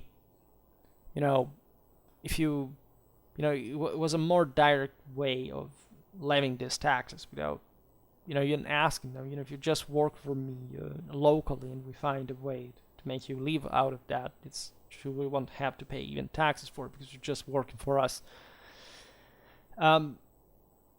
Speaking of the earliest Hungarian Chronicle, that is a very important source still today for Hungarian history, and was kind of developed during the following centuries, right? Also, philologically, we can reconstruct it only from late medieval sources from the 14th to 15th century, but it was started as a so-called primary chronicle at this point, and probably, in fact, started under Koloman. And it talks mostly about, it's a very interesting source if you have ever worked with it. It talks very interesting things also about properly Hungarian identity. There are lots of interesting ideas about the origins of Hungary and how essentially by the 12th century, let's say, royal politics, but the country altogether was thinking itself in the world after this very kind of gradual phase of consolidation, also from different backgrounds, identities, and so on. So it's an issue that would be worth discussing just by itself, because we have seen how properly identities are built up over time, right? People are obsessed with ethnic connections, right? It's a bit the same. Like recently, I have comments every once in a while about this. For example, I made a video about the Huns a couple of weeks ago. It was talking exactly about this. And you realize that you can't even touch this topic if people immediately get boxed in the idea that when you speak of identity, you're speaking of genetics, or you're speaking of specific, in fact, ethnicistic categories that just by the same admission that people criticize, there are no criteria to define. And so in the case of Hungary, it's fascinating because even though, yes, there had been other allogen dominations, the Huns, the Avars, the same Magyars. Today, Hungary speaks an Anglo-Finnic language, even though probably most of the people who inhabited there were Slavs. In fact, can't say Hungary is a Slavic country because there is a very heavy influence. So this is an issue that can be seen. Even think about Romania that speaks Romance, surrounded by Slavs. I made a video about the Transylvanian Dacia and the origins of the Romanian people. People keep watching. I will keep making videos about these areas, but let's say the way sometimes people can get lost within a glass of water, it's kind of embarrassing.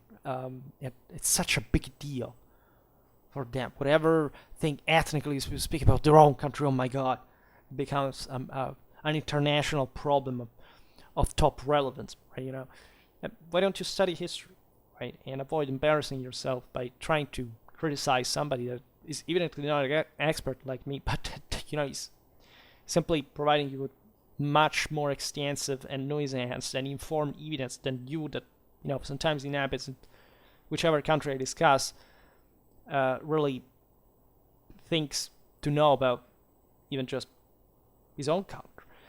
This happens all the freaking time. That's also why I make these videos, because I make videos in the first place about history and about all the different countries, because it's a way to test the reactions of people and gathering more information about the background sometimes of every given country. And again, there is nothing easier for a historian to understand basically anything morally, politically, educationally, culturally about a person just by the historical opinion that they express. And I must say that on average, given the comments, I'm very disappointed. Not because there is a malignant attitude towards me, but because there is a sort of I don't know even how to say that, self-reassurance that things are the way you think, even though you evidently don't know and you're just talking exactly because you fear that it's not the case. Really, I could make a video about this topic. It would be very interesting. As we were saying before, the Kingdom of Hungary, within the broader Central European average, was sparsely populated. Right, it had an average population density of 4 or 5 people per square kilometer. There were important foreign communities. For example, the Olagi were the Italians, and they had specific streets or districts in Eger, Pécs, and Varad. That is today's Oradea in Romania, by the way. And these were those kind of guests we're talking about before. In this case, speaking a Western Romance language, whereas the Germans and the Saxons were distinguished by the Hungarians as such, were known respectively as the Nemeti and the Sasi. And the division probably hints at a very important difference between northern and southern Germany. The Germans, probably the Nemeti, were the southern ones, right, where southern Germany is rich, more advanced, etc. The Saxons were kind of the wilder areas by a certain degree.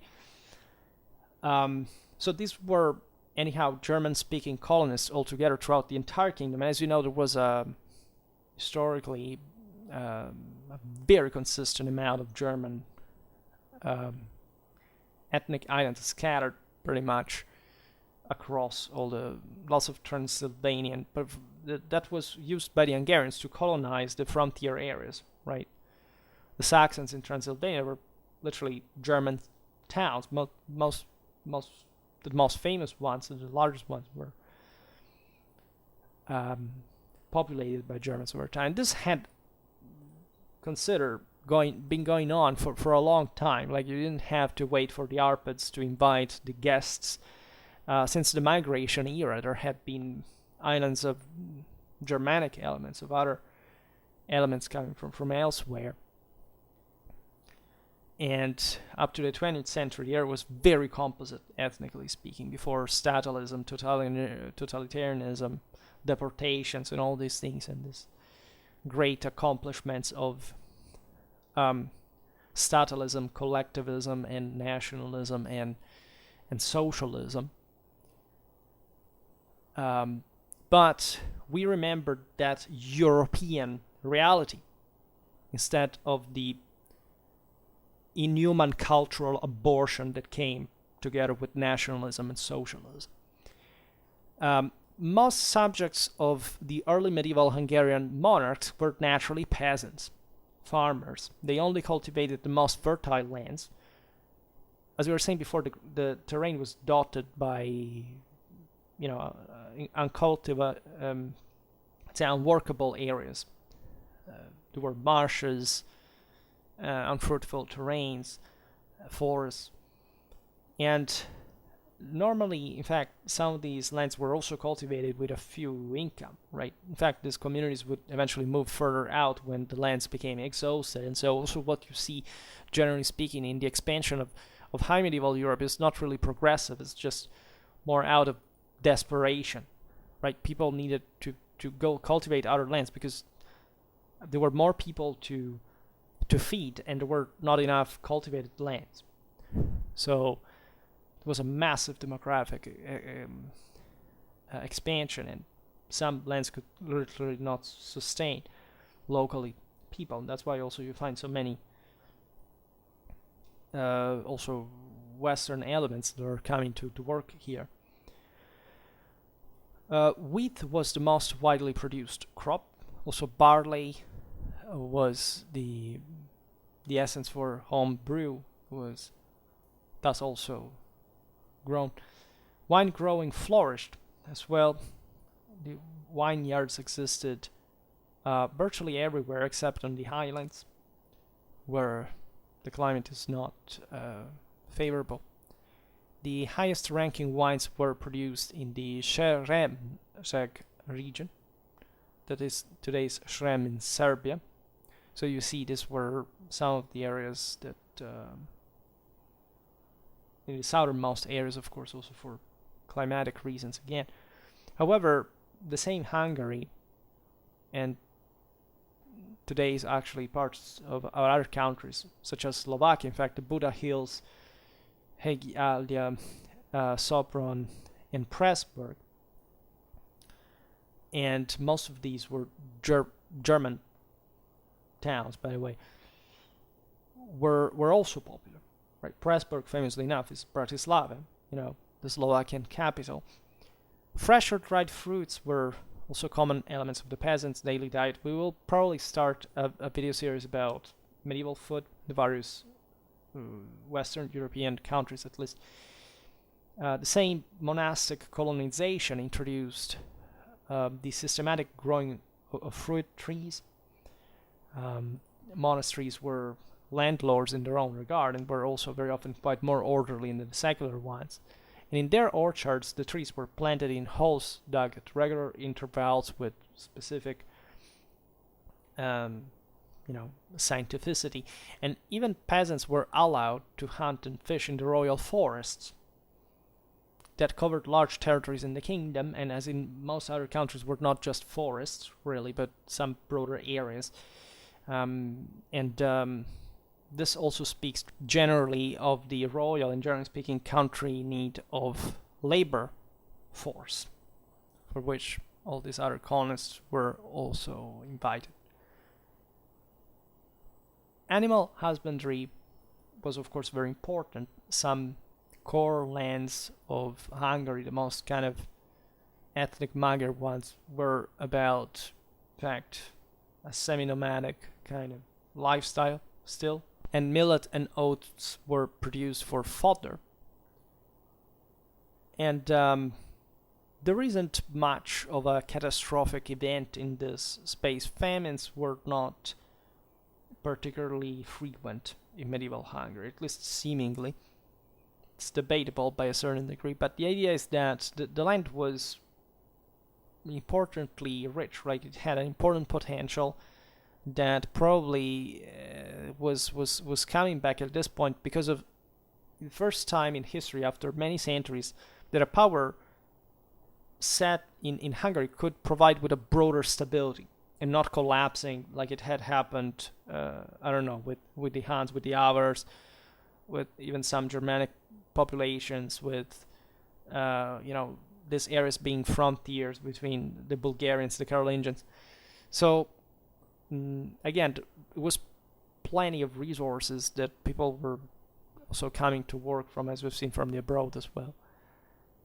In all this, Hungary was attempting further territorial expansion. There were unsuccessful wars fought against Venice, the Byzantine Empire, and other neighboring states. This mostly happened under Stephen II, that was Coloman's son, having succeeded his father in 1116. At this point, there is the earliest mention of the Zsekelis, an Hungarian-speaking community of free warriors, right, in today's Romania, at least living today as a Hungarian subgroup fundamentally, and they live also in other areas, such as at least they descended from other communities that inhabited originally, for example, the Bukovina lines and certain districts of the Vojvodina as well, so respectively in the Tolna-Baranya counties in Hungary and in Serbia. And they were important because of the aforementioned military colony kind of function a bit in some of the wildest area of the country. And they appear in connection with the young Stephen II, first war against the Duchy of Bohemia, by the way. The Zsekelis lived as a frontier group. They were moved further in the easternmost regions of Transylvania in the 12th century. So you see there is a broader collective capacity of moving the local subjects from the monarchic side in various areas of the country. Stephen II died childless in 1131. His cousin, the Duke almost blind son Bela II, succeeded him. So you realize still that the Arpads are, in spite of their internal feuds, still affirming themselves as the undisputed ruling dynasty, without exceptions. During Bela II's reign, Hungary was administered by his wife, Helena of Serbia, who, by the way, ordered the massacre of lords, who she blamed for her husband's mutilation. And Boris Kalamanus, that was a claimant to the Hungarian throne and alleged son of King Koloman, attempt to depose Bela II, receiving, however, no internal support. There were important connections here internationally. Implied, for example, Boris was the son of Euphemia of Kiev, who was the second wife of Koloman. Were military expeditions eventually in the same routes. There had been different interventions in the southwesternmost area, just across the Carpathians. I also made a video about the Kingdom of Galicia-Volhynia that discusses the Hungarian interference in the area. Bela II's son, Geza II, ascended the throne in 1141, and he resumed a very active foreign policy. For example, he supported Uroš II of Serbia, the Grand Prince of the land, against the Emperor Manuel I Komnenos as kind of a proxy war, right? At this point, Hungary was quite powerful, and it could even harass the Byzantine-held areas, especially in this kind of northwesternmost part of the empire, also beyond the Balkan Mountains that were difficult to reach from Constantinople, but that at this point had been partly being brought against again under imperial control because of the acme of in fact Komnenian power that was threatening Hungary. Again, very complicated game also with the Holy Roman Empire. We don't have time to descend in the details, but hopefully we will at some point. And the Hungarian king launched at least 6 military campaigns to the Kievan Rus against the enemies of his brother-in-law, Iziaslav of Kiev. Speaking of the Muslim presence, the Hungarians hired on this occasion Islamic warriors in the Pontic steppes to serve in the Hungarian army. It was full around the Black Sea of this kind of populations who simply joined for the raids and so on. But others were properly military professionals hired also with heavier capacities. There is a Muslim traveler from the Al-Andalus, from Granada specifically, who traveled around Eastern Central Europe, Abu Hamid al-Gharnati, who in 1150 visited Hungary, where he also stayed for 3 years working as an advisor at the court of King Jeddah II. So that's the aforementioned role of Jews, Muslims in monarchic policy. And he claimed that, quote, Hungary is one of the countries where life is easiest and best. Right? Hungary had, quote, tremendous abundance and prosperity everywhere. And Hungary was, quote, many times more powerful than the Byzantine empires, adding that Jeddah's troops were innumerable. Right? Which is a pile of garbage. Like, not that the first one is interesting. Probably there was something about Hungary that seemed expansive and attractive. Yeah, but this guy was working for the king, and of course, no, the Hungary was not even remotely many times more powerful than the Byzantine Empire, which was more powerful than Hungary, telling the truth. So it's a bit of, propaganda, but it still speaks of the important fortune and power that Hungary was enjoying at this point, considering also that these are remarkable times. Germany is rising again after the conquered date of Worms, and Frederick Barbarossa would have intention even to wage war, to invade Hungary at a point. Was at least too busy against the Lombard League at a point. But let's say that game between the Byzantine Empire and the Holy Roman Empire were reaching their high medieval apogee, and also compared to the previous times by a degree, at least in absolute terms, were much more, much harder powers than they had been, say, respectively in Ottonian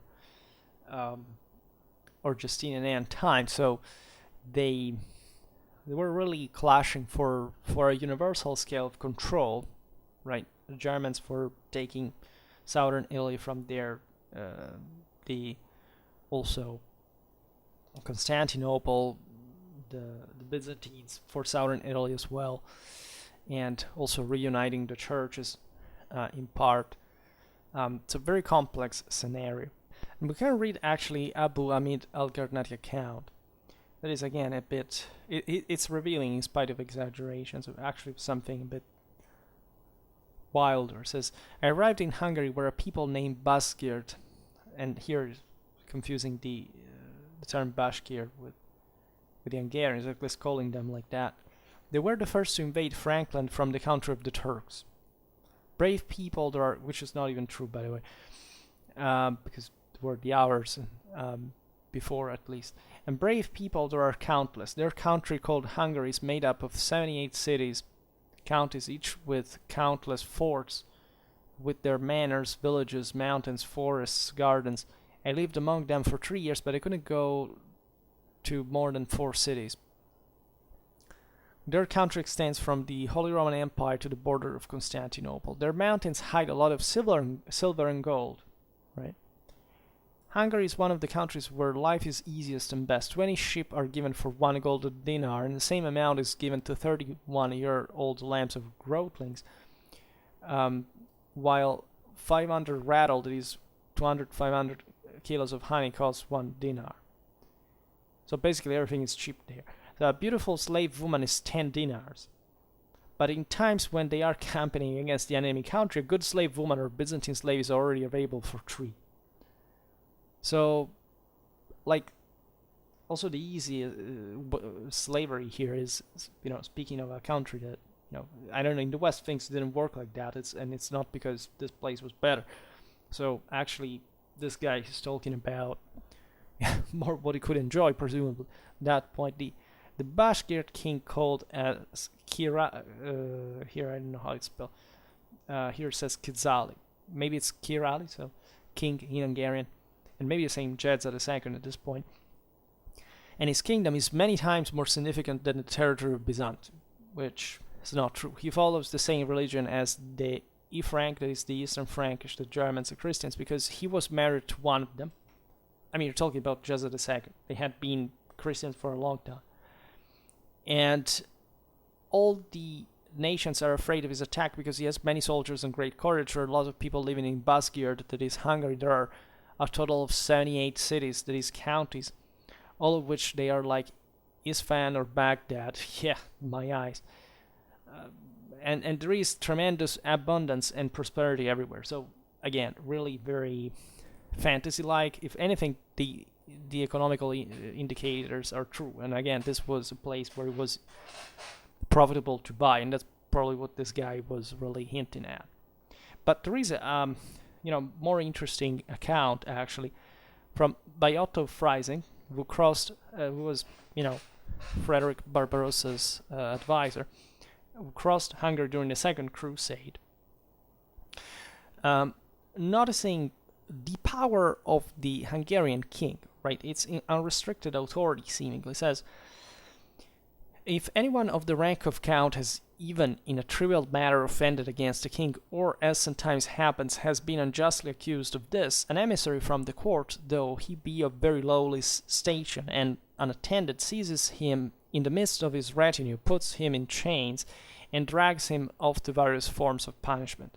No formal sentence is asked of the prince through his peers, no opportunity of defending himself is granted the accused, but the will of the princess alone is held by all as sufficient. Well, if this had been even true in absolute terms, which from a German that was mostly very, very careful about all feudal practices, and so was shocked probably by the lack of procedures in this sense, so that the autonomies were barely recognized. The point here being mostly that there wasn't much of a regulation in the first place. Like, it was just brutal force being waged and exercised. So I doubt that, say, a duke's retinue would have been simply approached by a random guy working for the king, and the duke would be dragged in chains. All this is also not true. But it speaks of the fact of that, again, power was very direct, right? So the nature of power was much rawer, and in a sense, the idea of the semi-nomadic overlordship here is still felt as, I don't even have to prove you anything, right? There's no such thing like in Germany, where, again, every single feudal prerogative was to be respected by the emperor because everything was fragmented. These,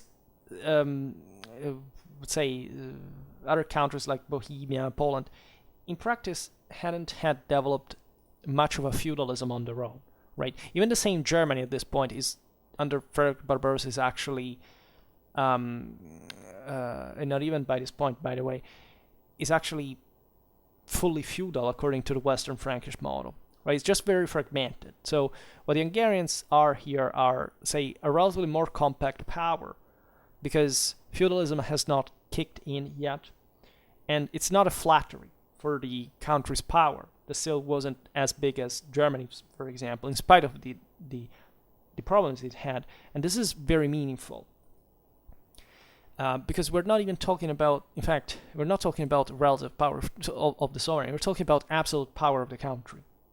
So if the sovereign had even greater power of the monarch, and that was the one of Hungary overall, that we see politically, military at the time, well, means the country didn't have at least that enormous force, or at least it's relatively untrue that there was all this great king's authority to levy who knows how much power, right? So a bit of previous backwardness summed with, yes, kind of the idea that there is a king and that there are not so much formalities, because this is a guy that is habituated just to extend power with force without too much of a negotiation, political negotiation. Is still symptomatic, kind of a less developed land overall, which is supported also by Abu Admit al-Gharnati's consideration about how cheap slaves and other products really were. So it's a completely different mindset from something you would find in the West that, again, was objectively more advanced. And there's not really much way around this.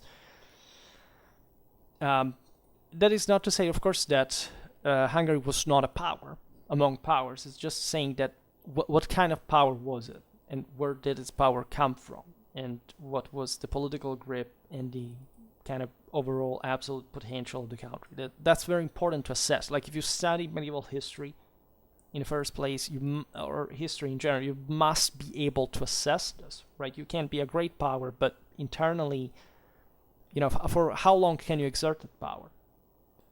Right? It's like today's with Russia, second military power in the world, and then you can't even take over Ukraine, because of course you can't in the first place, because you don't have the resources, the capabilities, the means, etc. Well, another country would succeed, and guess why? Right? Because there is not just military power, and especially military power should be of some worth, not just on paper. So Jedza promoted the colonization of border zones. So you understand the Hungarian sovereigns were looking forward again for further expansion. They understood that there was room for it. They did see the potential of their country. They were aware of that. And they knew what, especially directing as monarchs, this phenomenon would give in terms of also individual power. Because if the monarch was so powerful, as we've seen, just to tame the noblemen, at least just to disrespect them so much formally, which is different from, again, managing to tame them, which was very problematic instead. Well, the idea is that because he still sees himself as somebody who has a right of conquest of some sort. So creating new arable lands, managing this as a sort of personal endeavor, gives the king more power, right? So the more in this still not fully feudalized reality, and that quite incipiently so, telling the truth, can expand, and the more in proportion the monarchy as such will benefit. And this is typical again of countries like Poland or Bohemia, and the same Hungary. I made lots of comparative videos between these countries, that when they feudalize, they will not have the capacity like the Western countries to centralize further like in medieval times, because in late medieval times these countries will instead fragment into elective monarchies where the nobility does whatever the hell they want. And so that previous alleged power of the king and the noblemen, you understand, had never really existed.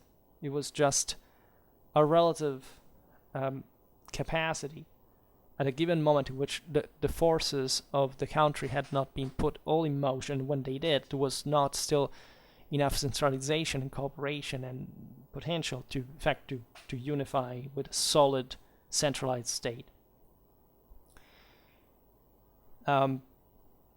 The colonized areas were mostly populated, as we've seen, by Flemish, Germans, Italians, and Walloons, all guests arriving, and more actually nationalities, but arriving in great numbers and settling in border areas, as we just said. For example, the Szepes region in Spiš in Slovakia.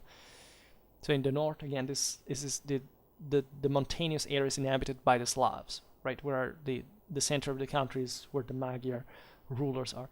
Southern Transylvania as well, a lot of German communities, as we said before there. Abu Hamid refers to mountains that contain lots of silver and gold, as we've seen. And so he's probably referring to the Carpathians and to the mining, gold panning that was already a thing there by the mid-12th century. The author speaks of slavery. Slave girls sold for 10 dinars, but beautiful slave women sold even for 3 dinars after military campaigns. So just think about how many people were slaves. That's not really a good indicator, right, of, what society is bulkier like. The more powerful the individuals are, and the more you can have even greater political fragmentation, as we were saying for Germany and other areas, but still the system will evolve civilizationally in a more compact and powerful way.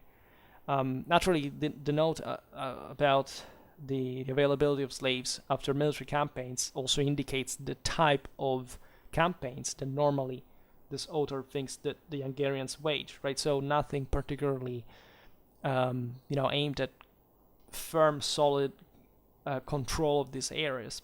Especially he's talking about Byzantine slave women, so we think this is the southern frontier. And you know there that nor the Byzantines nor the Hungarians will ever manage to centralize, because, as we were saying before. And it's true also later, at least by some degree. There were some important fortresses and so on, but still fringe that was geographical.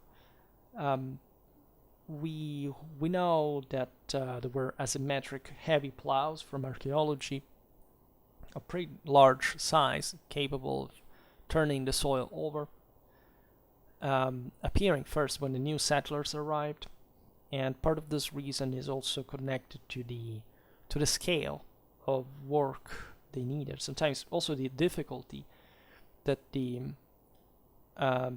lands required. I mean, these heavy ones developed in areas like Bohemia historically, where it's not that it was a major agricultural output compared to other areas that still, I don't know, like in Roman times in Southern Europe, used the simple Roman plow, but were still richer agriculturally. So I made a video about this. I have a playlist about medieval agriculture and rural history, so you can go check that out if you're interested. But at least after this colonization and this long, narrow fields developed, right? So that this heavy plows made the thing, replacing the traditional small square fields in villages. So a much greater coordination from the above in this agricultural business. Jadza II was succeeded in 1162 by his eldest son, Stephen III. Right. His uncles, Ladislaus II and Stephen IV, claimed, however, the crown for themselves. So more resources and, again, more division for this monarchy that can disrespect the nobility, but evidently not really controlling it yet. Emperor Manuel I Comnenus took advantage of the internal strife, and so he forced the young Stephen to cede Dalmatia and the Sheremesheg to the Byzantines in 1165. This was a bit the acme of Byzantine power in the region. Stephen III set an example for the development of towns by granting liberties to the Walloon guests in Székesfehérvár, including immunity from the jurisdiction of local Ispan.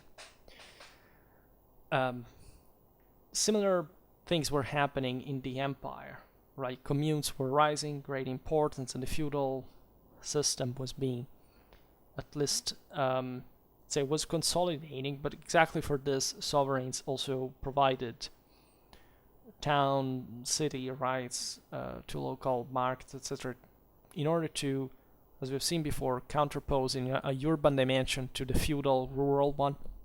So to have faithful communities to the crown surrounded by aristocrats, so that could help centralizing.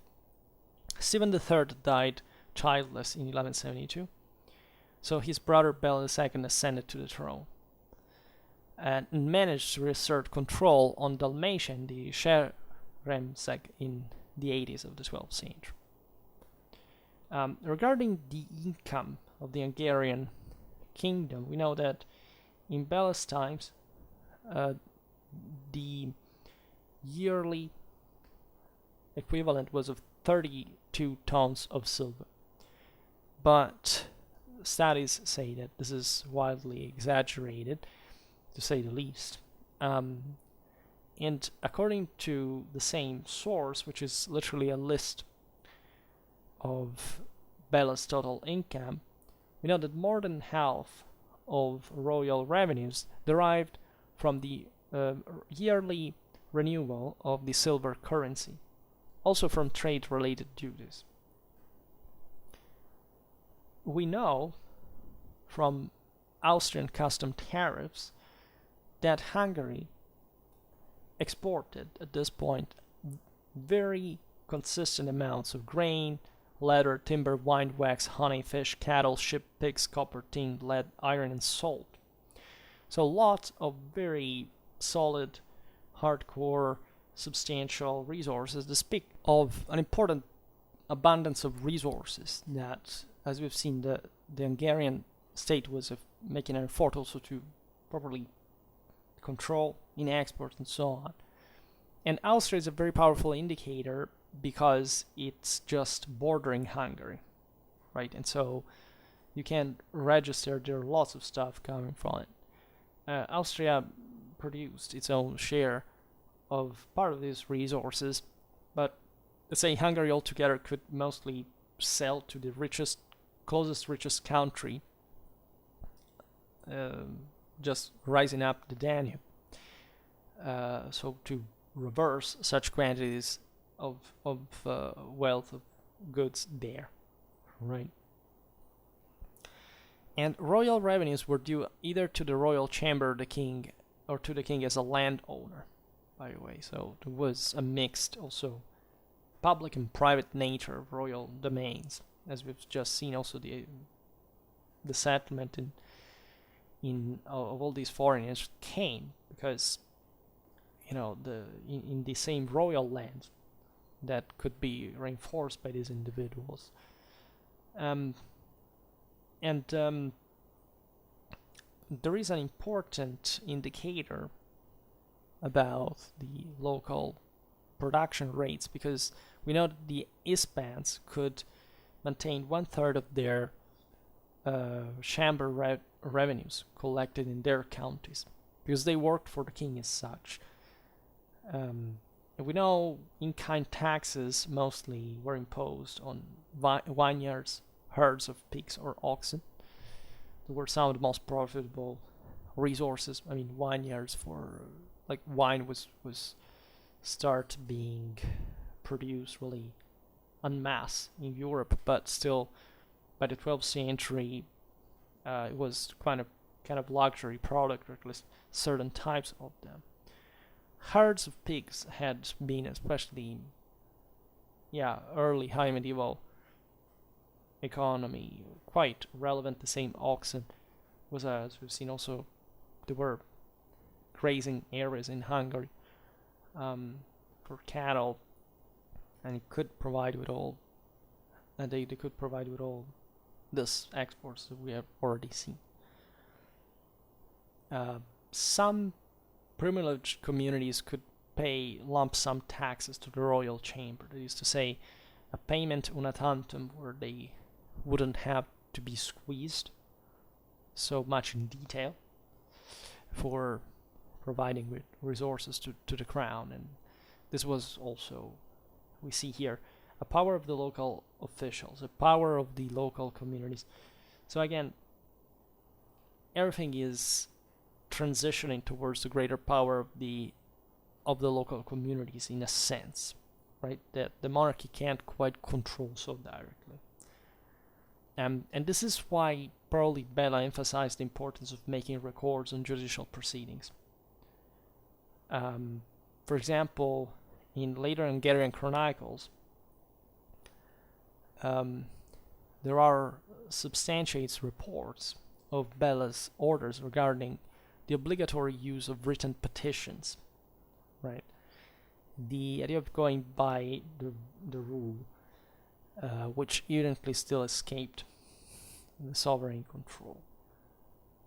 Landowners naturally needed written transactions ever more as trade increased. So that's also another powerful indicator, but still the fact that still literacy was so infrequent, even in trade, means also that the traffic was not so overwhelming that these areas were beginning to know just at this point rather what that amount of wealth really was, right? So we know different types of attitudes in this regard. For example, foreign settlers in Transylvania were to pay 15,000 marks per year, which, is not even that much considering how much they were producing themselves. So some areas also produced mostly for local consumption, others for broader market. It really depends. There are indicators also of fact there was literacy spread due to foreign influence, especially the French and Italian one at this point. There are educated staff members. Some had studied in places like Paris, Oxford, Bologna, Padua. You start seeing it from the mid 12th century. It's a big turning point. Bata's palace at Esztergom was built in the early Gothic style, so showing an internationalization, in fact, of the Hungarian court through the main top architectural engineering capacities of the time. There is a spread of general literary production. Foreign literature, especially le Roman de Troyes and the Alexander Romance, that are emblematic works of chivalric culture, were becoming popular among Hungarian aristocrats too. So the westernization was really consolidating at that elite level, which means also speaks of their power individually. And the author of the famous Gesta Hungarorum, The Deeds of the Hungarians, which is the earliest book about Hungarian history, which has survived for posterity, was Bata's notary, right?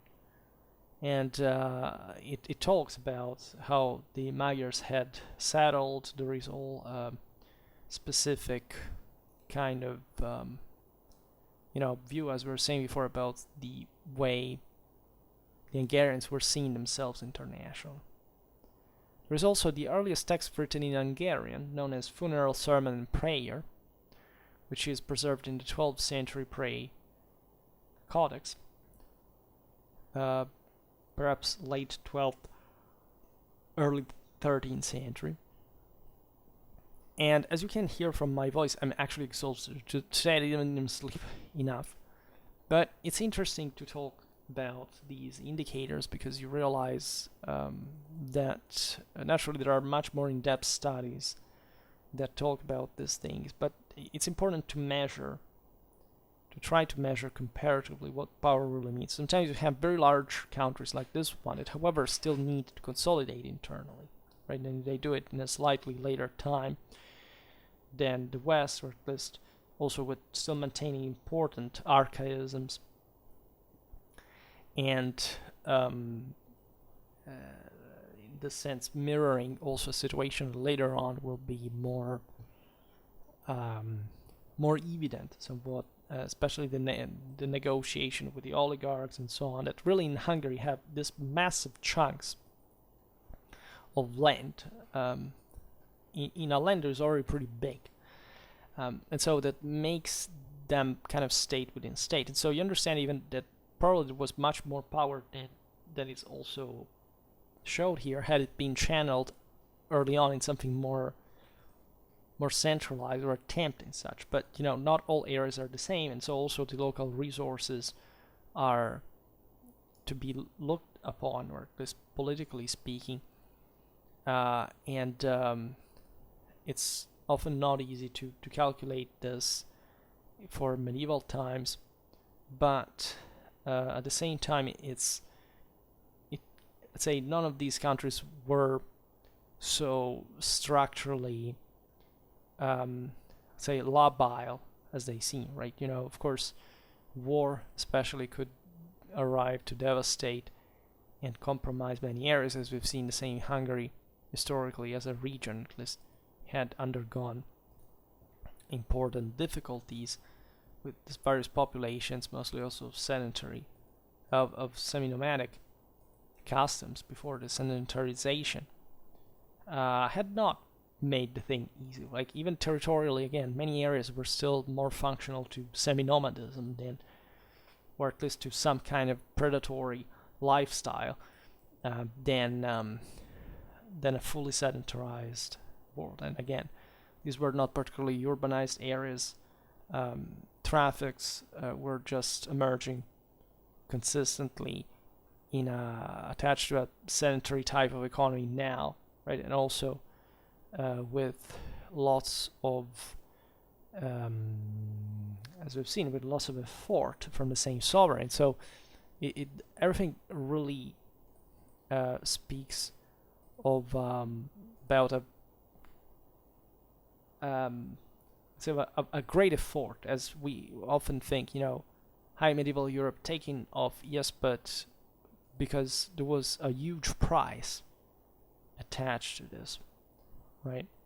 So a huge effort, a huge cost, sometimes even a huge desperation. And controlling such a vast territory also meant, in a way, to disperse more forces, right? This is obvious. Kind of, you want more areas or more extended areas. They're difficult to control. I think the area was inhabited by the Magyars, that as a whole had increased kind of their own identitary strength through also invading for a good century or other lands, other countries, because even when they were tamed, they still kept doing it towards other directions from the within. So everything took an incredible lot of time, as we've seen just in this 200 years. There was an important growth due to the fact that there was a great effort as well. In any case, we will keep talking about Hungarian history. For today, I just hope that you enjoyed this video. If you did, please share it, otherwise leave a like or subscribe to my channel if you're interested in my upcoming content. And for now, I thank you heartily for listening to me. I wish you a nice time and see you next time. Bye.